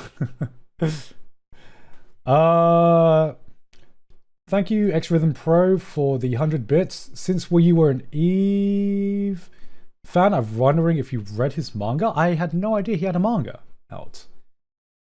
I probably will read it now. Coffin login. Coffin log sin. Do a tearjerker list. Also, when is Jump King and Apex? When I get the time to do Jump King and Apex. Okay, 500 bits. Do a seinen one next. I've already gone through that. The absolute objective shonen anime tier list. Fuck. Okay, I think that's everything. Alright, I'll probably... Is there anyone online right now?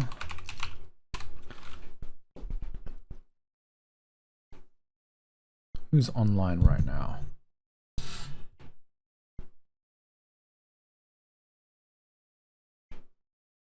Who should I raid? Rainho? Okay. I will raid Rainho.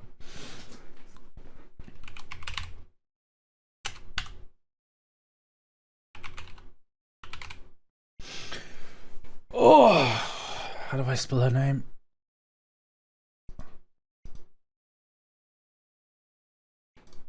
Okay, I'll raid her.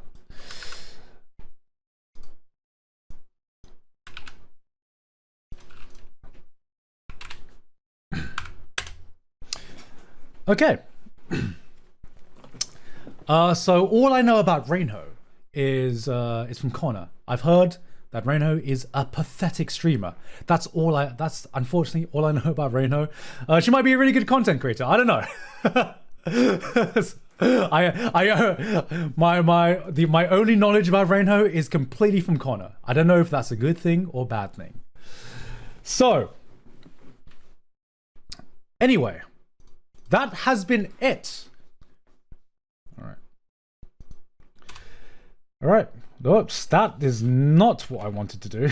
Oh my god, I'm so tired. I fucking mistyped that. Fucking hell.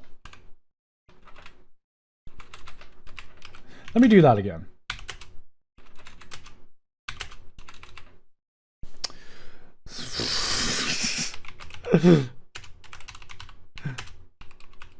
I've done this before. What the fuck is going on? All right, that's how to do it. Oh my god. I'm actually really fucking tired. All right. Was that it? Okay, cool. Anyway, that has been the shonen, the definitive shonen anime / manga tier list by me, the objectively only right person about... By me, the only person who's ever been objectively right about every single shonen series that has existed. If you're watching this on YouTube, please hit the like or subscribe button if you enjoyed the video. And hey, I'm streaming on Twitch. And hey, I'm also And hey, I also stream on Twitch on twitch.tv/Giguk. But yeah, that has been another tier list video. That has been another episode of me just shit talking anime. And I will see you guys next time. Bye-bye. Was that good enough? Alright, be nice to Reino, guys. Call her a pathetic streamer for Connor. And I'll see you guys tomorrow. Alright, bye.